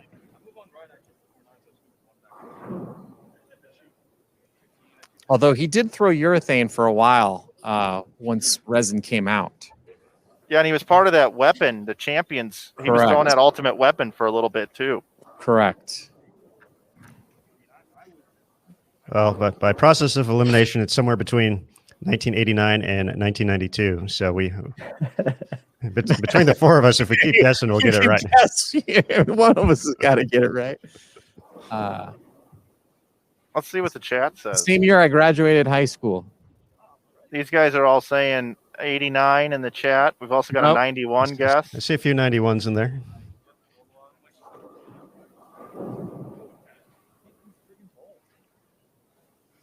'91 is the winner. Bud Light Open?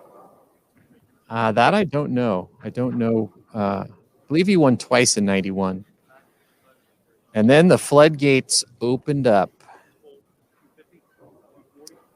But it's pretty amazing to think about. He went 8 years on tour without winning a title.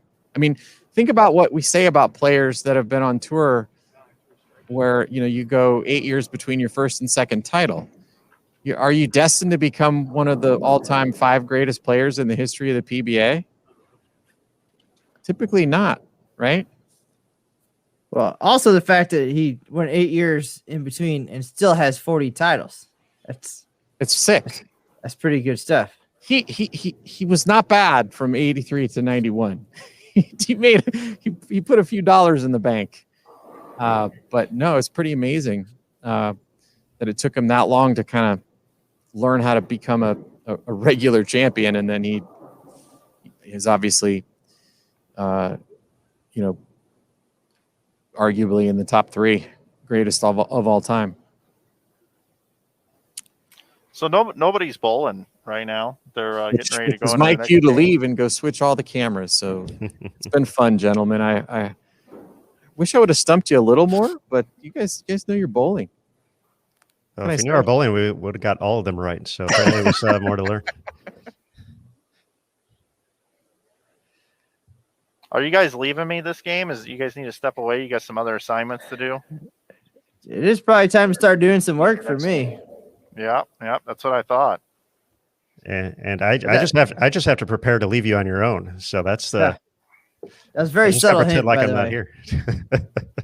Yeah, well, I think as soon as I throw it to some bowling, I'm gonna say goodbye to you guys. I know you'll be there if I need anything, but we're gonna be going solo with JT whenever he gets everything switched around. So let's find a pair here. Let me see what I can find from around here. Just looking around. Oh, okay. Aaron, We got a little Belmo action. that was a very subtle hint, by the way. Like, hey, you guys got something else to do? hey, go ahead. Go ahead. Okay, Yeah. okay. I will remember that.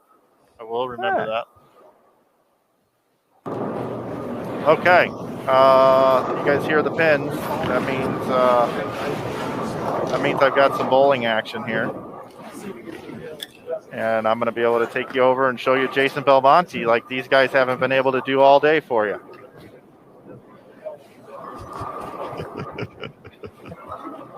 Hey, guys, thanks for everything today.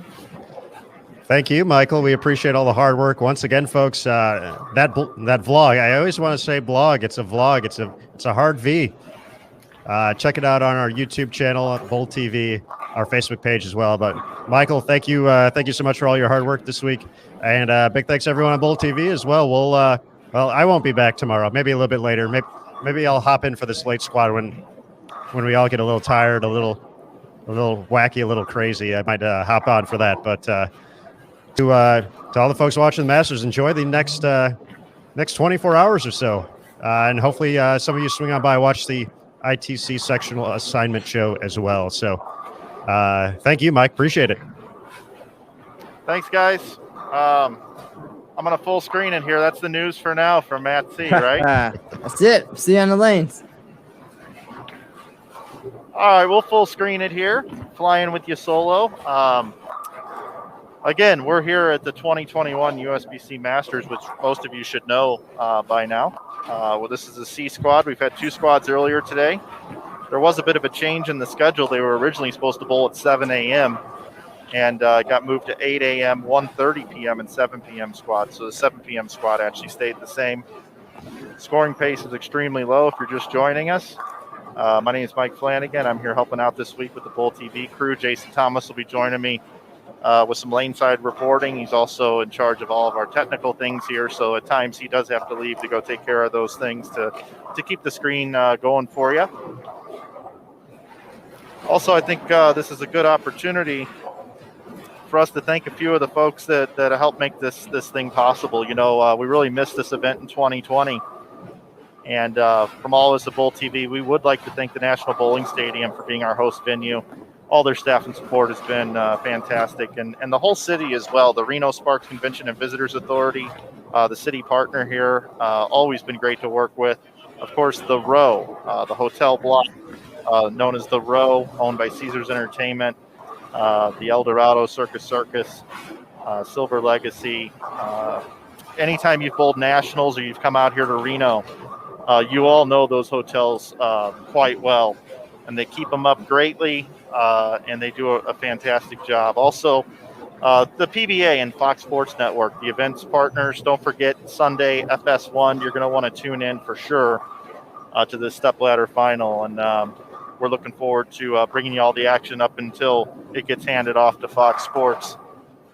Also, 900 Global, Roto-Grip, and Storm, our short duration gold partners. We've been giving away a bowling ball each day from those three great companies. We want to thank those three companies for all that they do for us here as well.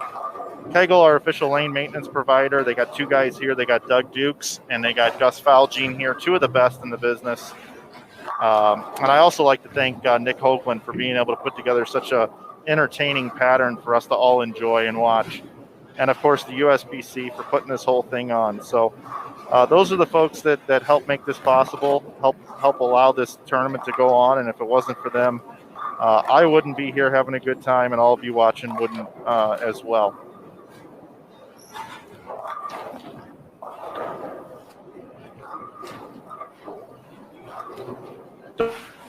Don't forget, the players are trying to get into the top 64, into the 64 double elimination bracket. This is the 70th edition of the USBC Masters. And don't forget, one spot is already spoken for if he fails to qualify through these 15 games of qualifying over 3 days. And that is Jacob Buttriff. He is our defending champion. Jason Belmonte, who we do have for you here on your screen, along with AJ Johnson, Jeff Poston, and Andrew Hall. Jason Belmonte has won this event 4 times, an unprecedented 4 times. He's looking for his 5th USBC Masters title. And he defeated AJ Johnson, as a matter of fact, and they're bowling together. Those two kind of talked about that in the blog that I posted that you can check out after you're done watching the bowling if you haven't seen it yet, either on the USBC Facebook page or on the YouTube channel. AJ Johnson was just barely in college when he made that show, and he was the #1 seed on the show. And I remember he was pretty amped up for that one and was throwing the ball a little hard. He missed a head pin on the first shot and just really wasn't comfortable. And I believe my cohorts here, Matt Cantanzero and Aaron Smith, were both talking about how AJ just looks comfortable. He's bounced around a couple different ball companies. He's found a home with Motive. And he got that big win over in Japan. So AJ Johnson, a guy that, should have won by now.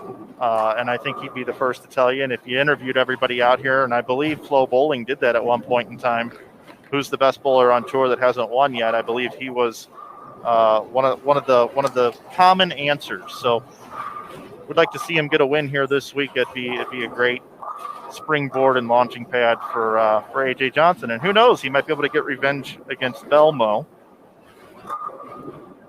Belmo yesterday during the practice session, if you joined us for that, he had a look from 2 different angles. He could use a lot of surface with a reactive resin ball in the middle of the lane. It had a really good look.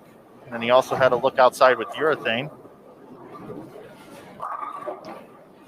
So far, Jason Belmonte sits at plus 48 through 3 games.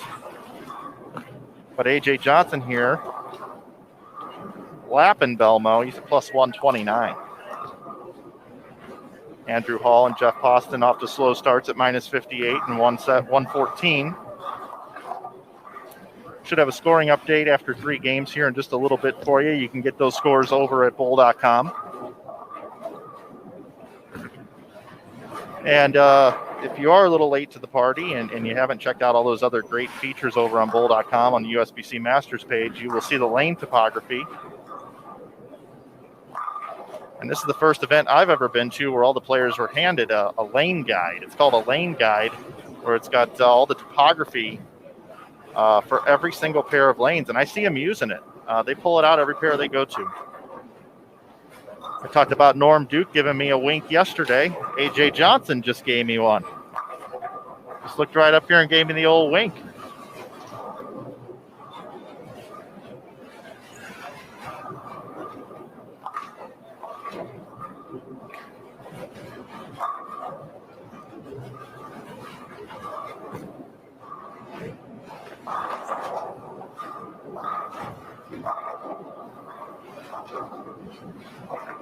Check in on our Bull TV chat here.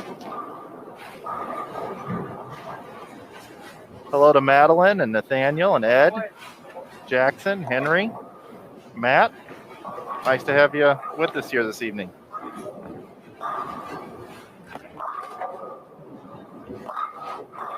Oh, wow. A lot of down lane ball reaction there.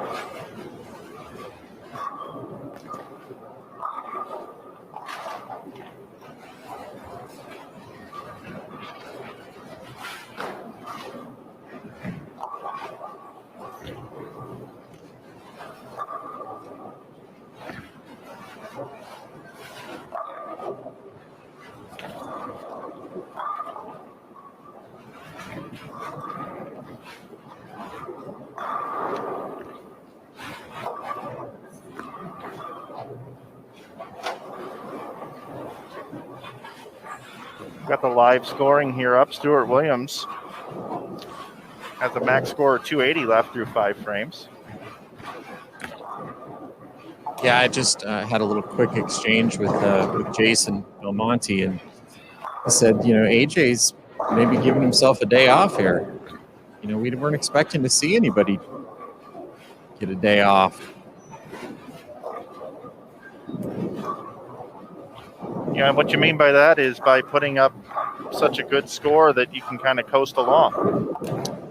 Yeah, and usually, when we have the burn squad as part of this tournament, usually you try to hit them really hard on that burn squad and give yourself the day off there. But there aren't any burn squads this year, so we weren't expecting to see this.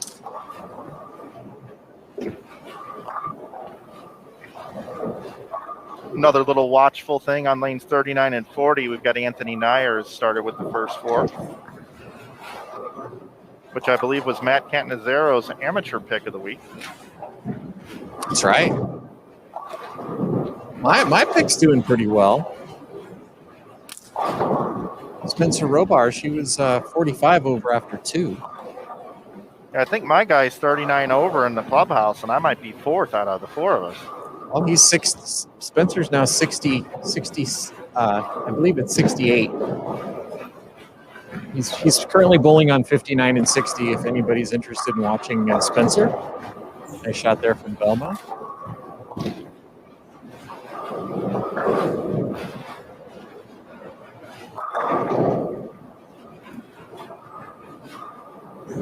Getting nervous, Mike. 42-44. Bruins are still up, but 44-43. Man. Need How to much watch time bowling. left? There is 6 minutes and 13 seconds.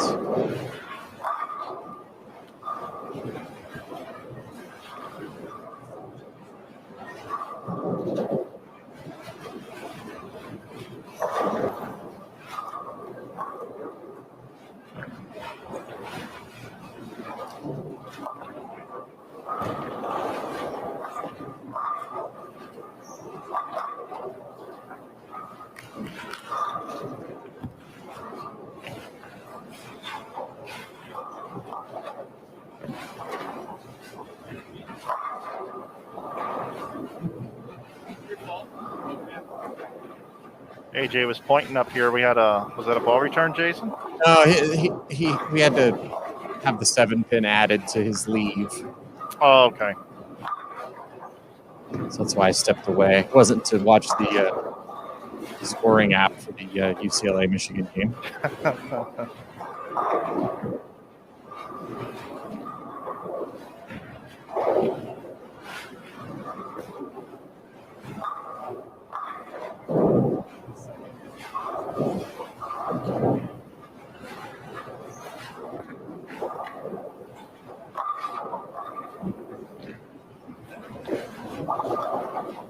Well, we saw Norm leave some 10 pins. See Belmo leave him too. He doesn't throw a messenger at him every time.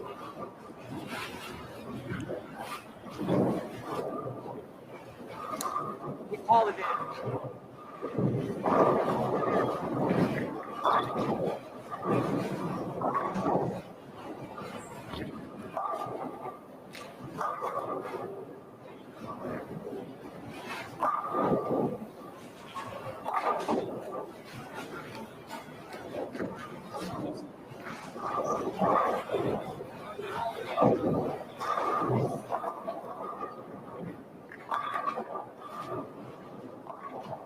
Little break in the action here with AJ Johnson needing the 7-pin added. A little confusion there.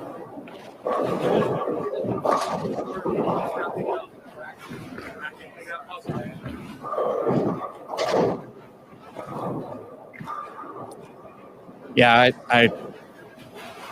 we had him. He didn't realize that the rack didn't pick up the 7-pin, so he thought he could bowl, and because we have masks on and we can't read each other's lips, I had to go and explain to him that we still needed to add the 7-pin.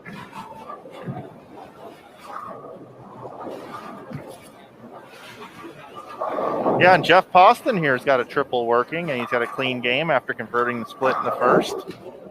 Like Belmo and AJ Johnson, who?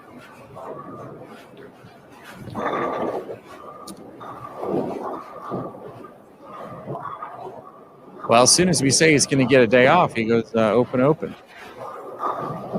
Yeah, somebody in the chat actually said, way to black cloud him. I blame Belmo because he's the one that said it.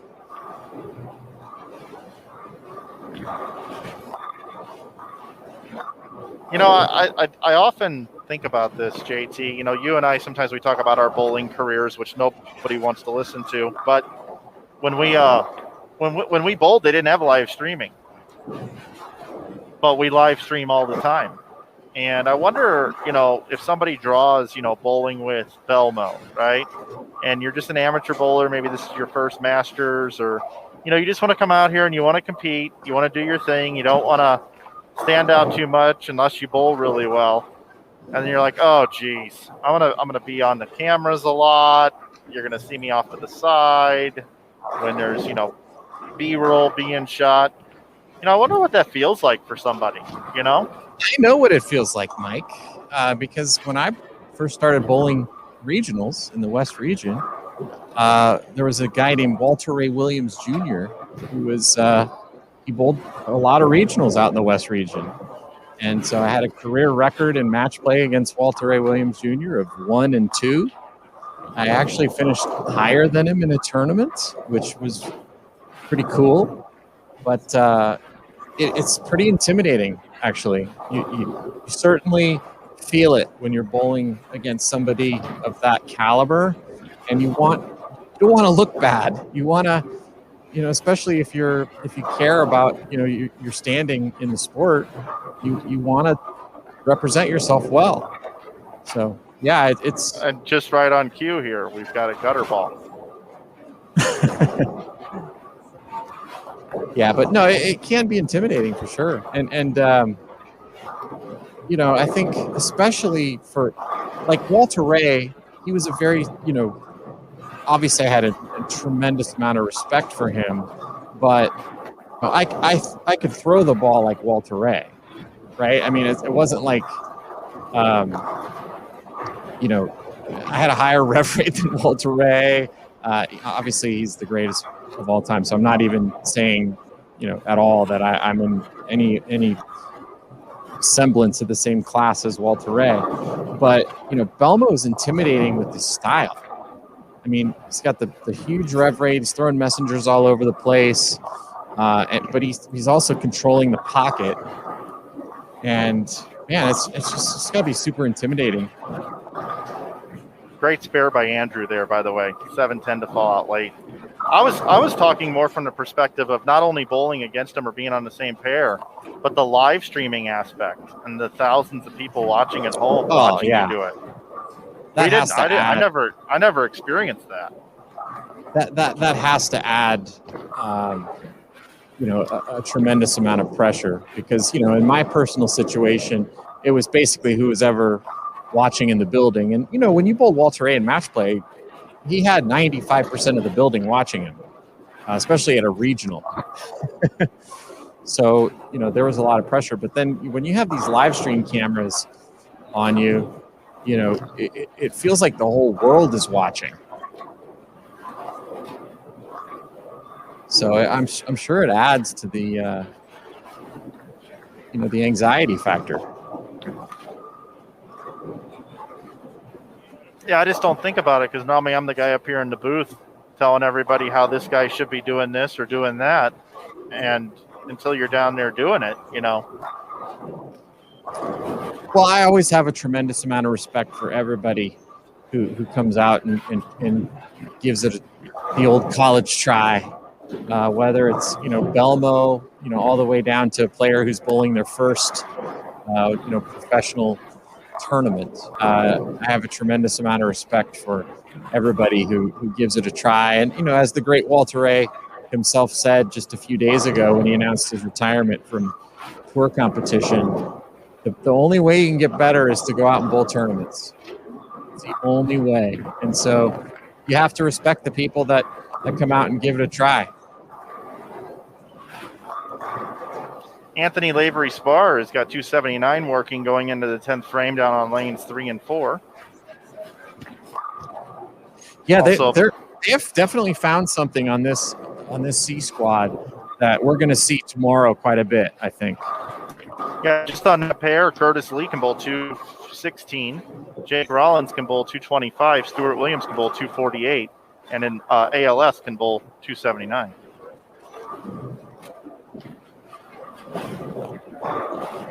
Old Bill O'Neill's down there with an open spare 5-bagger on 7 and 8. That's a guy we haven't really talked about, but this totally suits him as well.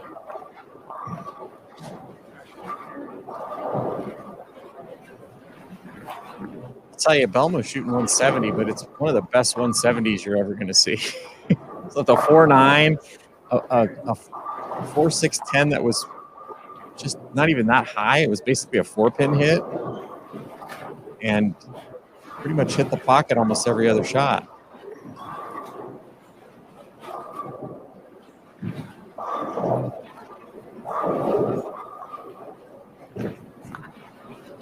I love it when the chat helps us out. It's Jeff Poston. I called him Jeff Poston.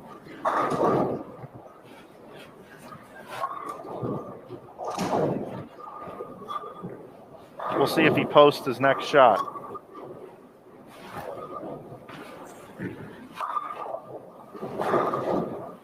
He's bowled a good game.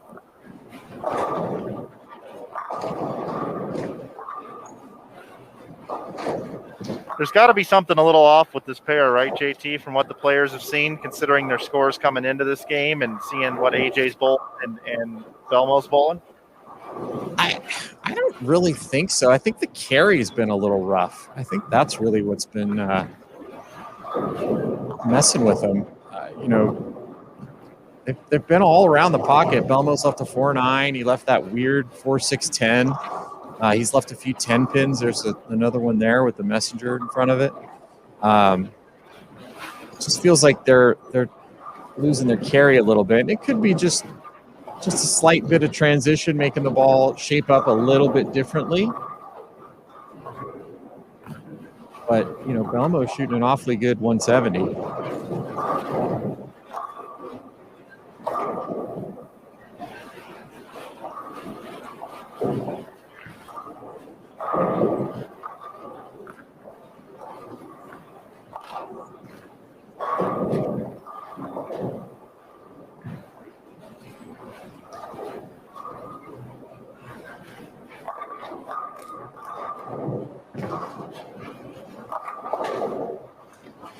Nice shot there he did post that one, Mike. And a pair of turkeys, Jeff Poston. He's got an interesting shirt on, too, because you think it's a solid blue when he's on his way to the line, and then he turns around. It's like he transforms into the Hamburglar. Hamburglar. He's got some good art on his arm, too. That makes him look like not the Hamburglar.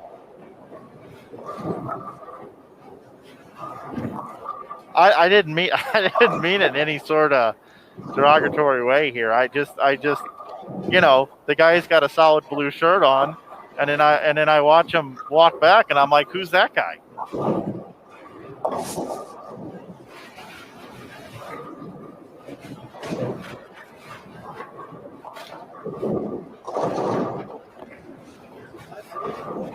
Well, that's why Belmo's so good right there. He just made a little subtle adjustment. He's been all around the pocket all game. He just makes a little ball change, a little hand adjustment, and that one just goes through the pins like a hot knife through butter.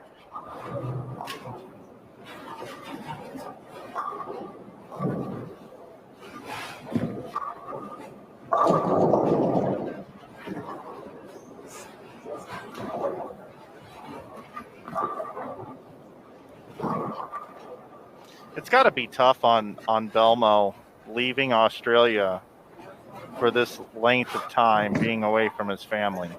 I think that goes overlooked. Absolutely. It's I can't imagine it. I mean, I have a family, same number of kids as Belmo. I'm 10 years older. Kids are 10 years older. And I'm gone for 16 days, and it's tough. And I can't imagine it. But I think in a way also it motivates him, because he said this his whole career. If I'm going to be away from my family, I'm going to make it worth something. And I do think it's a bit of a motivation for him.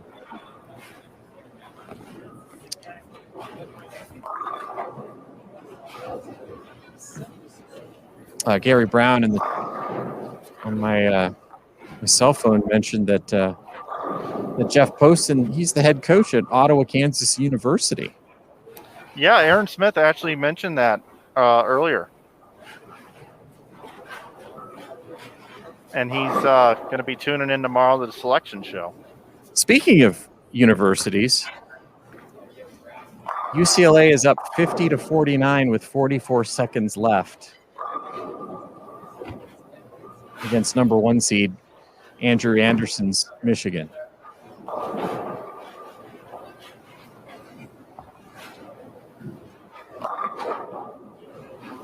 Sort of glad I'm not watching it live.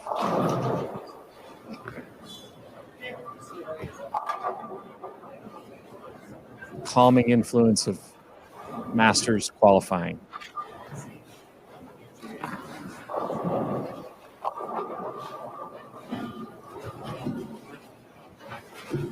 So again, coming into this game, big scores from AJ Johnson, plus 129, Jason Belmonte, plus 48, I believe that says up there, and 173, and a possible 173 for AJ as well. So moving pairs across the National Bowling Stadium is definitely tricky.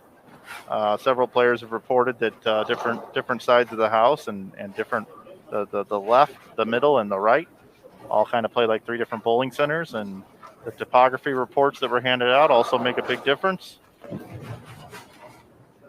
So Belmo 173, and AJ Johnson can still finish up for 173 as well.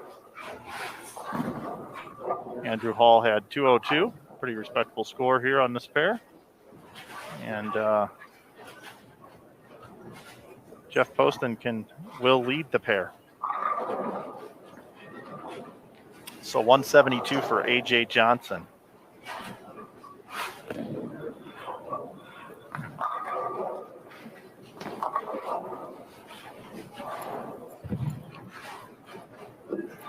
What lanes can we find Norm Duke for game number 6, please? Robert Hampton wants to know here in the Bowl TV chat.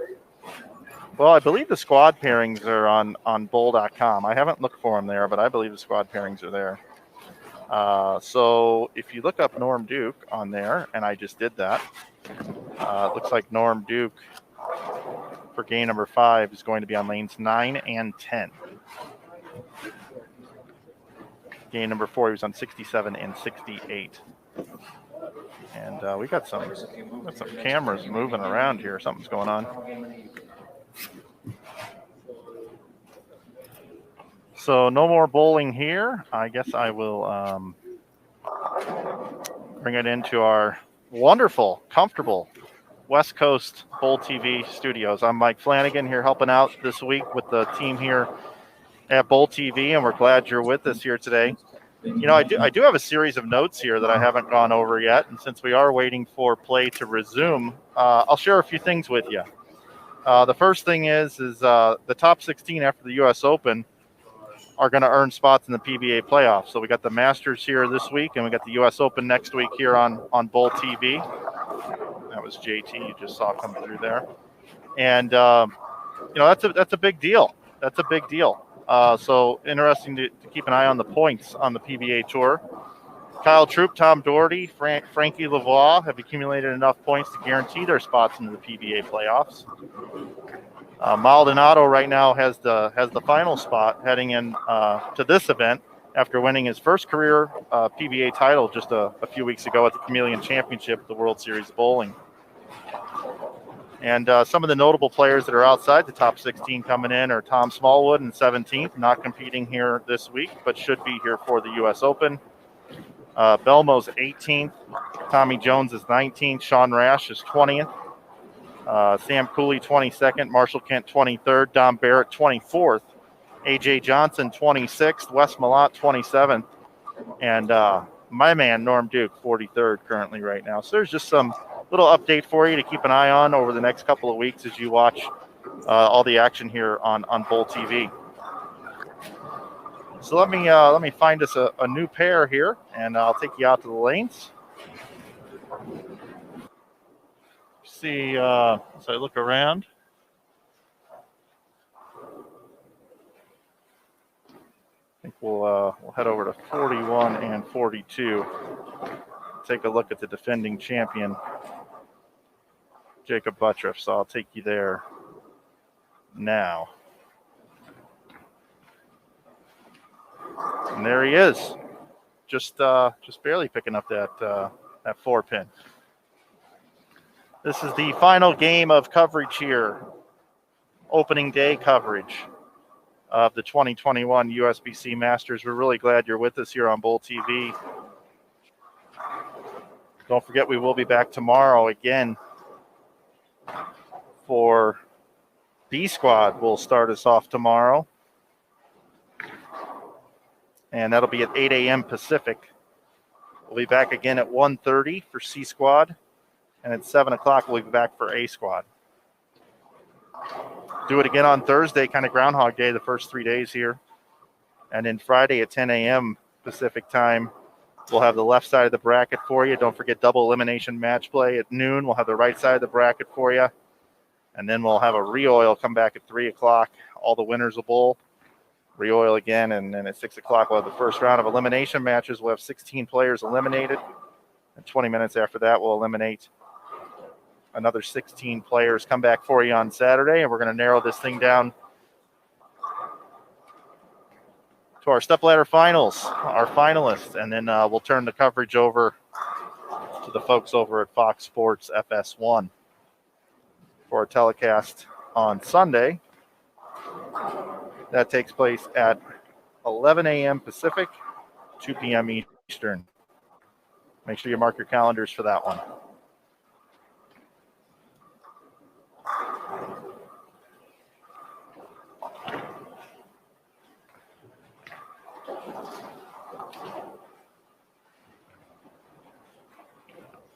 Buttriff sits at 25 under coming into this final game.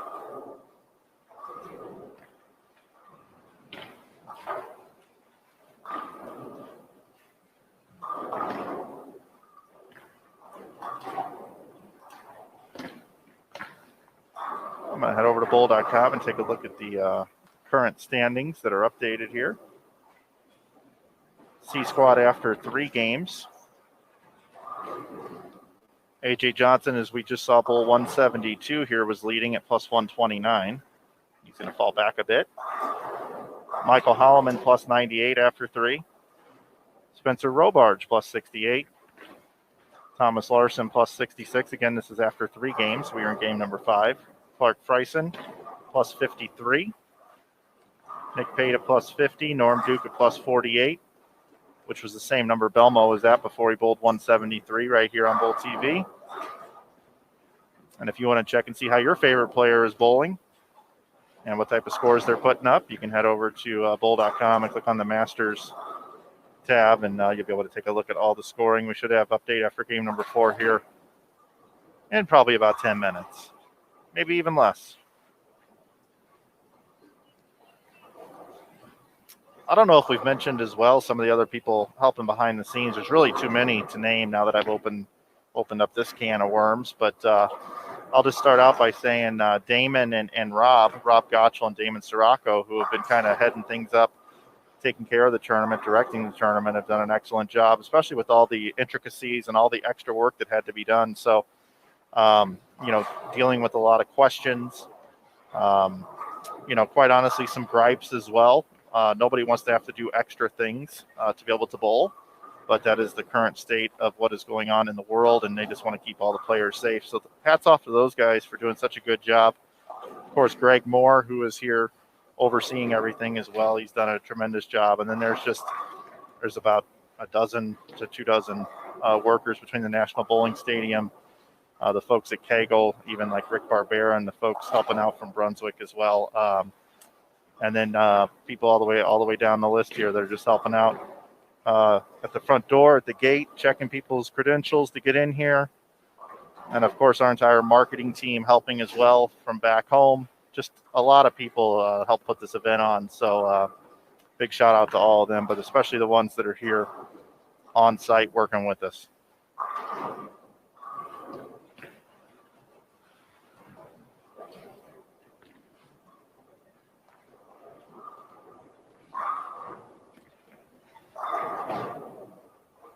Matt has a question in the chat, wants to know, how's the remodeled stadium? What are the big changes? Well, you can watch the vlog I put together. I actually went through the entire stadium and outlined most of the changes for you. But I can tell you that, they removed the stadium seating. There's only 2 rows of seats now, and they're really, really high up. But if you remember on like lanes 1 through 32 or so, or maybe it was even a little bit further than that, there used to be a real narrow walkway between the booths and the stands. That's all opened up now. That's one of the biggest changes here. And then down in the bowlers area, they moved it backwards so that there's much more space for the bowlers. So when you come out here to bowl nationals or bowl any sort of events at all, even like this one here, you just got a lot more room.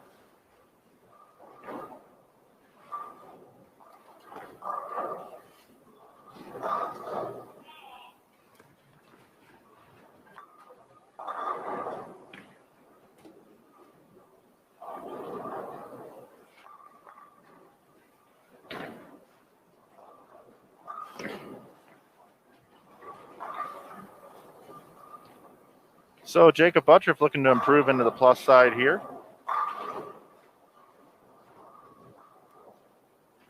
Spare triple.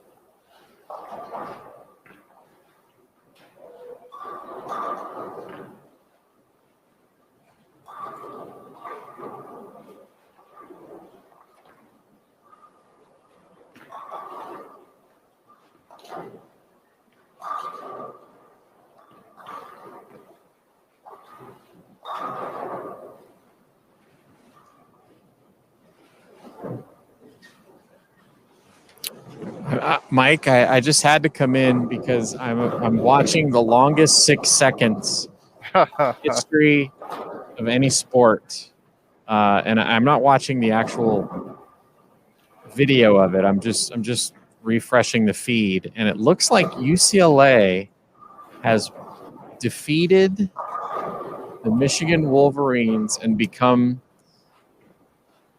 one of just 2 first 4 teams ever to make the tournament to make it to the Final Four. Congratulations. Take that, Andrew Anderson.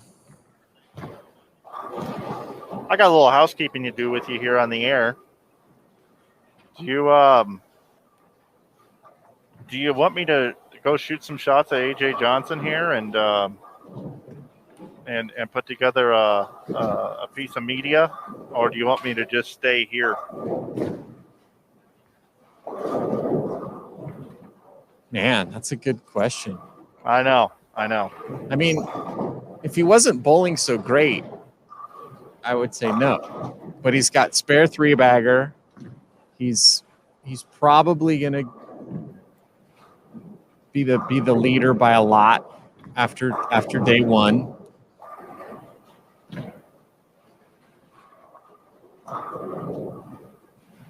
But do people really want to listen to me for 5 more frames?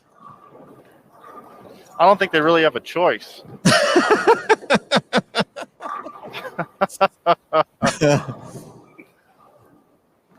So I'm gonna go do that. Okay. All right. Very good. We're on I'll 41. I'll to gloat 42 about here. the Bruins being in the Final Four to Andrew Anderson for the rest of the show. There you go. And you obviously know if you want to switch cameras. I'll try to line you up, AJ. As well, I'm gonna talk to everyone in the chat. That's what I'll do. Okay. I love the Bull TV chat, and I'm gonna switch chairs with you even. Okay, great.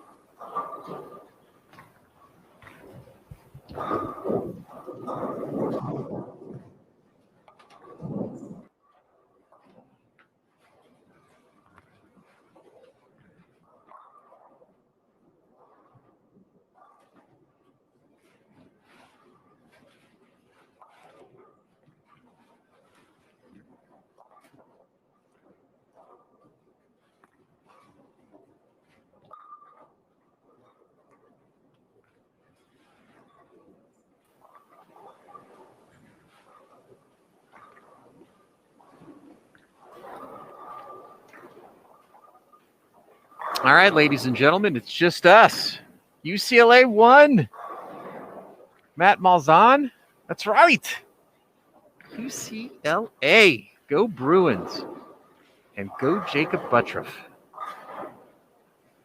So bringing it home here on Bull TV, game number 5 of 5, final game of the evening. We're going to have, looks like a new leader. As I see Matt Canizaro's face become crestfallen, that all of the work that he put in all day, crafting a beautiful tournament leader story, is all going by the wayside. But that's what happens here at the Masters.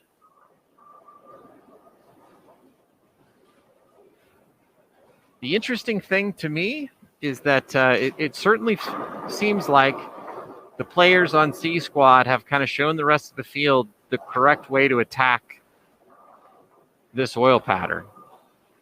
A lot of urethane going down early in the day. Some players able to grind out 40, 50, 60 over. But it certainly looks like what some of the other righties were able to do here on this squad has kind of shown what the potential is on this pattern. Still not something you're going to shoot 200-300 over on, but it certainly is going to make the matches much more interesting, in my opinion.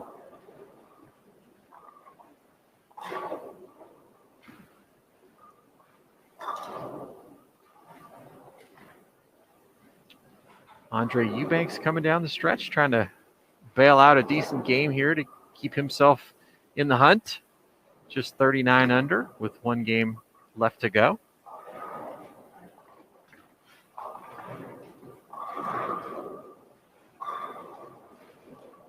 My phone is blowing up.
Sorry, folks, just had to step out for a little technical issue there, but Mike Flanagan is out shooting some video. He's going to get grab our tournament leader for an interview here at the end of the block, and we are coming down the stretch. Final frame here on 41 and 42.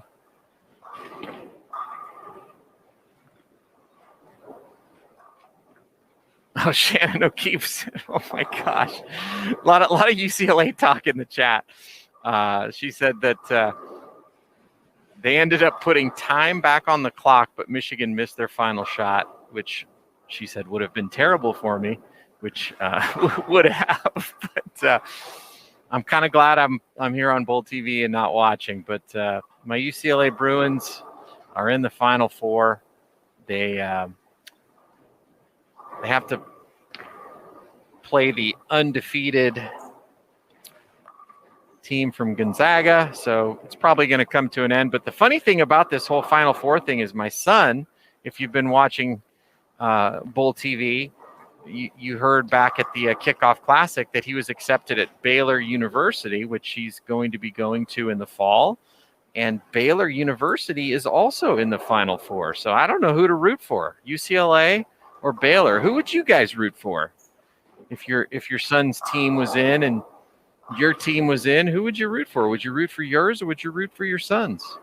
I think I'm going to root for mine.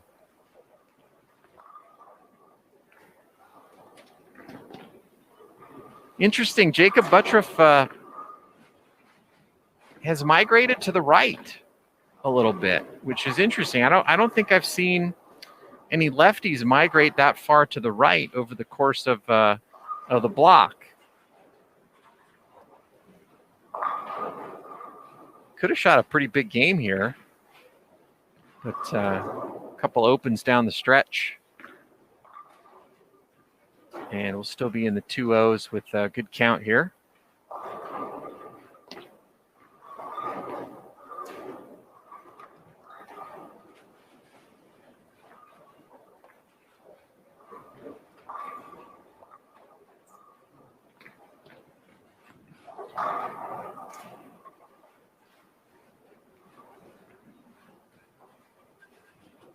Another 6-pin for 205.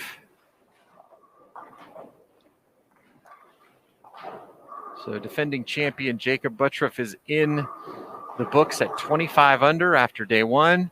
As we've mentioned several times, he does have an automatic spot in the match play finals, but really just trying to improve his seed over the next couple of days. And a 25 under block is not going to hurt you.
All right, folks, we've got some action still out on the lanes. We're going to switch over to AJ Johnson here and watch him come down the stretch, and then we'll get an interview with him at the end of the block. So I'm going to go ahead and switch the camera over to that pair.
Mike Flanagan back here with you. Gonna try to find you some other bowling here. So we do still have some other bowling going on.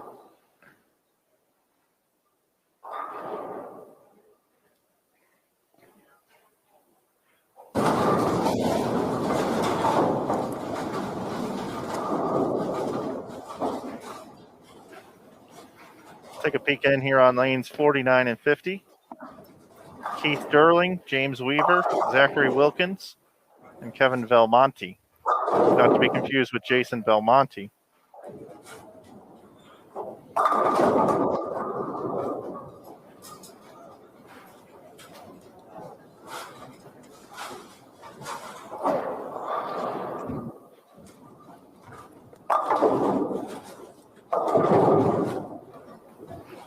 Don't forget, everybody, tomorrow, second 5 games of qualifying start at 8 a.m. Pacific with B Squad coming back on Fresh Oil. Fresh Oil for every squad, again at 1:30 p.m. and 7 p.m.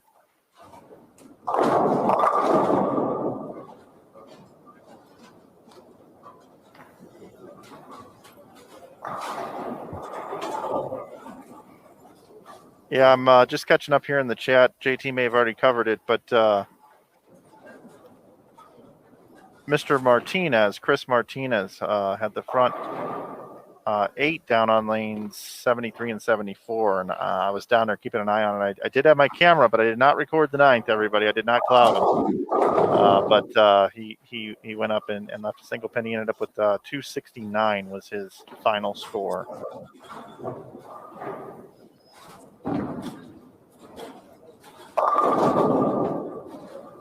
Zach Wilkins not looking to have the day that he was wanting to have. See Mitch Hupe down there talking with him a little bit. I'm trying to see if we got any other lanes that we can bring to you, but it doesn't look like. It's like these are the last pairs getting done. Thomas Larson's pair, 61 and 62. I could go there.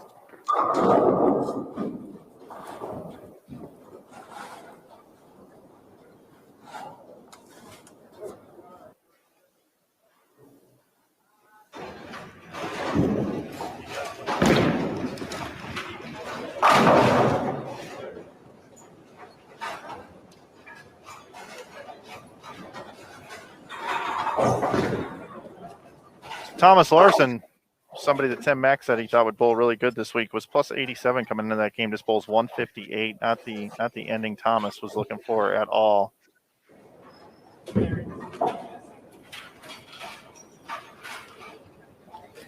So that is the last pair to get completed. So I guess with that, I will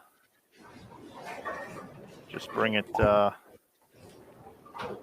back into the booth here. Hopefully you guys have enjoyed today's coverage. We're going to talk to AJ Johnson here in just a moment. He's going to make his way down. He bowled really well this squad.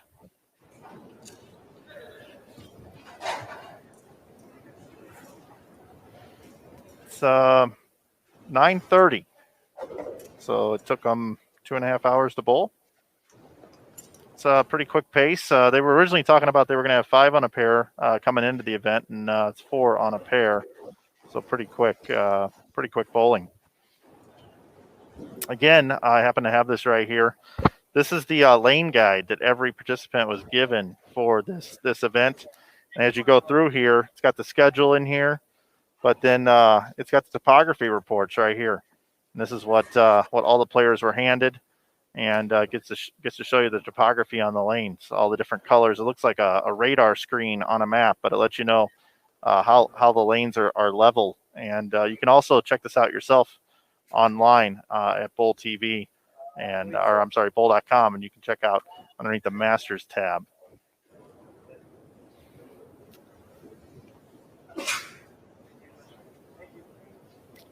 I know Matt Cannizzaro is working on a story for you that'll come out late tonight, first thing in the morning. You want to make sure you check on that in the morning. Recapping the day. I think they're coming around. Okay, they are. Yep.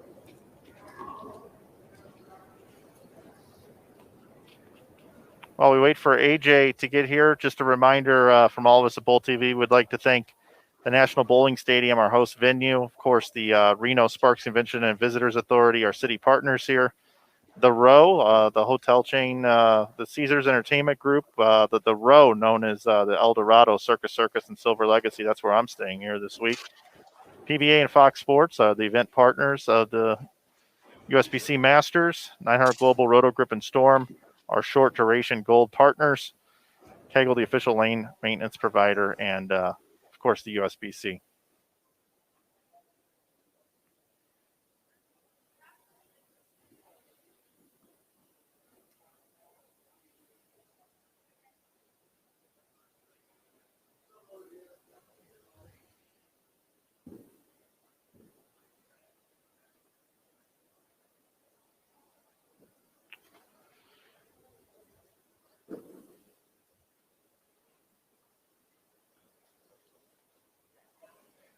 If you're looking for any scores online, you can head over to bowl.com and check that out. I'm going to look at them now. We do have standings up after 4. So Michael Holloman is plus 102 after 4 games. AJ Johnson plus 101. He had 209 the last game. Thomas Larson plus 87. We saw him just finish out his game, or at least the score up there. Spencer Robarge plus 81. Anthony Lavery Spar plus 67. Francois Lavoie plus 54. Norm Duke plus 39, along with Cortez Schenk. Nick Pate was at plus 36 with a game to go. Joe Hostetler plus 32 with a game to go. Mitch Hupe plus 31.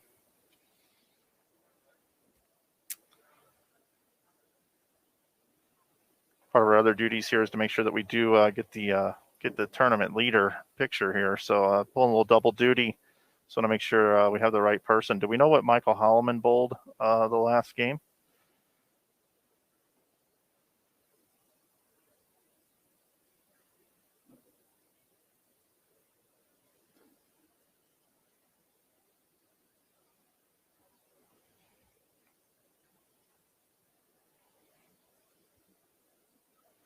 Hey, JT.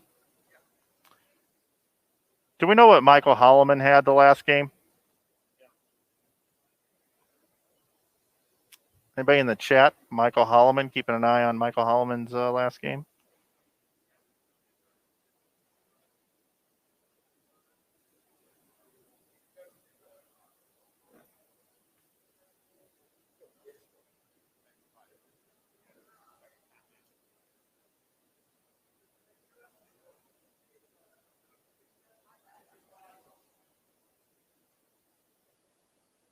177 the last game. I was able to bring that up here thanks to live scoring. So just looking to make sure that AJ Johnson was our leader.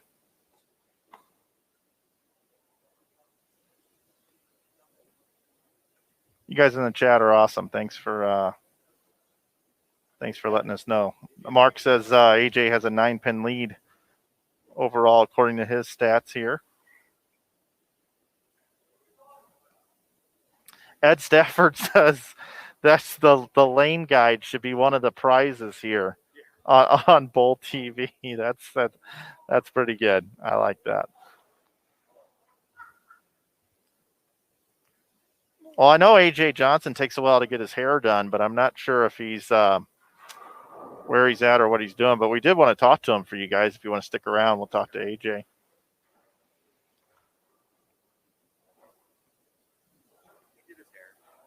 He did his hair.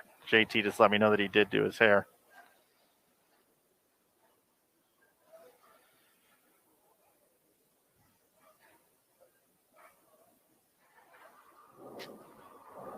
We're going to go over this with AJ, but he bowl games at 251, 235, 243, 172, and then 209 the last game.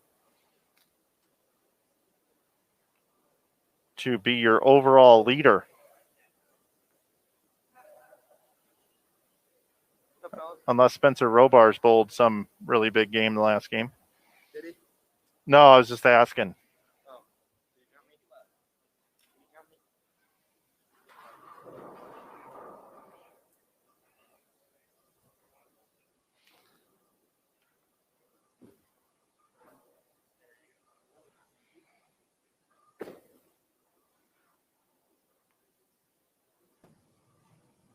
Okay, everybody, this is what we've been waiting for. Welcome to the booth here on Bowl TV, Mr. Adam AJ Johnson. Nice bowling today, man. Thank you. Appreciate it. I feel like a good bowler. You guys welcome me back into the booth, so I appreciate it. Yeah, you kind of blend in with the backdrop, though. I gotta say, It's cool Team USA jerseys we got. So yeah. So AJ, take us through a little bit about how you attack this lane pattern, and really demanding the scores this morning. If you were watching, 7 people plus, then you were able to come out here and actually lead for the day. But you had a big score, you had a big number out there, and you kind of went down there towards the end of the day. So take us kind of through what you saw from the lane pattern. yeah, no, it's definitely demanding. You definitely got to make shots, and you got to stick to your game plan, and you got to commit, which is what I did all day today. I put together a game plan with our guys, Brett, Nick, and Lowshetter, and it worked out really well. My goal the first 3 games was to try to get a really good feel, because as we know, the bracket is 3 games total pin. So I really wanted to make sure that I had a good look for those first 3 games. And that was where I got all my score. I caught a little bit of transition in game 4, made a couple bad shots, and then I had a really good game going in the last one, and then threw one that I thought was pretty good, and it split in the 10th. And, that just shows that, how tough this pattern is. You think some shots are pretty good, and then you end up with not the result that you want. But we got a long way to go. This is a long tournament, long format. As everybody knows, the tournament doesn't start until that bracket's filled out. So I'm just trying to commit to the game plan, just trying to make good shots and bowl as best as I possibly can. You've led this thing before. I mean, you've bowled for the title in this event. What does this event mean to you, and what would it be like? A lot of work to be done, obviously, but what would it be like if you were able to bowl Sunday for this title? Everything. I've got 6 or 7 second place finishes on the tour for a title. One overseas that fortunately doesn't count for a title, but everything. I love this tournament. It's a major, so to have that that first one be a major would be pretty special. Golf has their Masters and we have our Masters. I know everybody talks about the U.S. Open, and don't get me wrong, U.S. Open is probably one of the most on everyone's radar as far as mine as well. But the Masters has a different feel too. You bowl your qualifying and you get to that bracket, and it's a whole new tournament. So there's a lot of games and a lot of good bowling to be had to get to that show, and and to hold that trophy at the end. So, it would mean the absolute world. But, like I said, just focusing on tomorrow and continuing this path and keep making good shots and making sure that game plan stays intact. You and Belmo are pretty good buddies. I talked to you guys yesterday and put you in my vlog I put out. What's it like bowling with Belmo down there? Oh, it's great. I mean, you bowl with the best player in the world, and he makes you better. And I enjoy bowling him. Him and I get along great. Actually, he was one of the only people to give me a phone call when I won overseas, and it was pretty special. You don't expect that from somebody like himself, but for him to take the time out to do that, it meant something. So getting across with him and getting to kind of talk here and there, we're competitors, and we're we try to bowl as best we can. So we don't have too many conversations back and forth, but when we do, it's always good. It's always lighthearted. And actually we talked before we started today and kind of put together a game plan of how we wanted to break down our first two pairs. And it worked out. And it was pretty cool, the two of us, that we could have that conversation and do that. I would say not many people out here would have that conversation with one another because, we are bowling for ourselves. So that's cool. I enjoy bowling with him. He's a good dude. And I hope that we can continue that for the rest of the week. Well, you and I have a good relationship, and I appreciate you spending a little bit of time. You've only got so much time that you're allowed in the building, so I'm going to let you go. But because I'm flying here solo, I thought maybe you could take us off the air and maybe deliver a little something like, join us tomorrow on Bowl TV for continuing coverage of the USBC Masters at 8 a.m. And we'll see you tomorrow, everybody. You want to take everybody off the air? I mean, I feel like you just did a pretty good job of that, but yeah, hey, thanks for tuning in tonight, guys. We'll look forward to seeing you guys right here on Bowl TV at 8 a.m. Tomorrow morning, and look forward to some good bowling this week. So thanks, everybody. See you tomorrow. Okay. Excellent. Sweet. Thank you, AJ. You did a great job. No problem.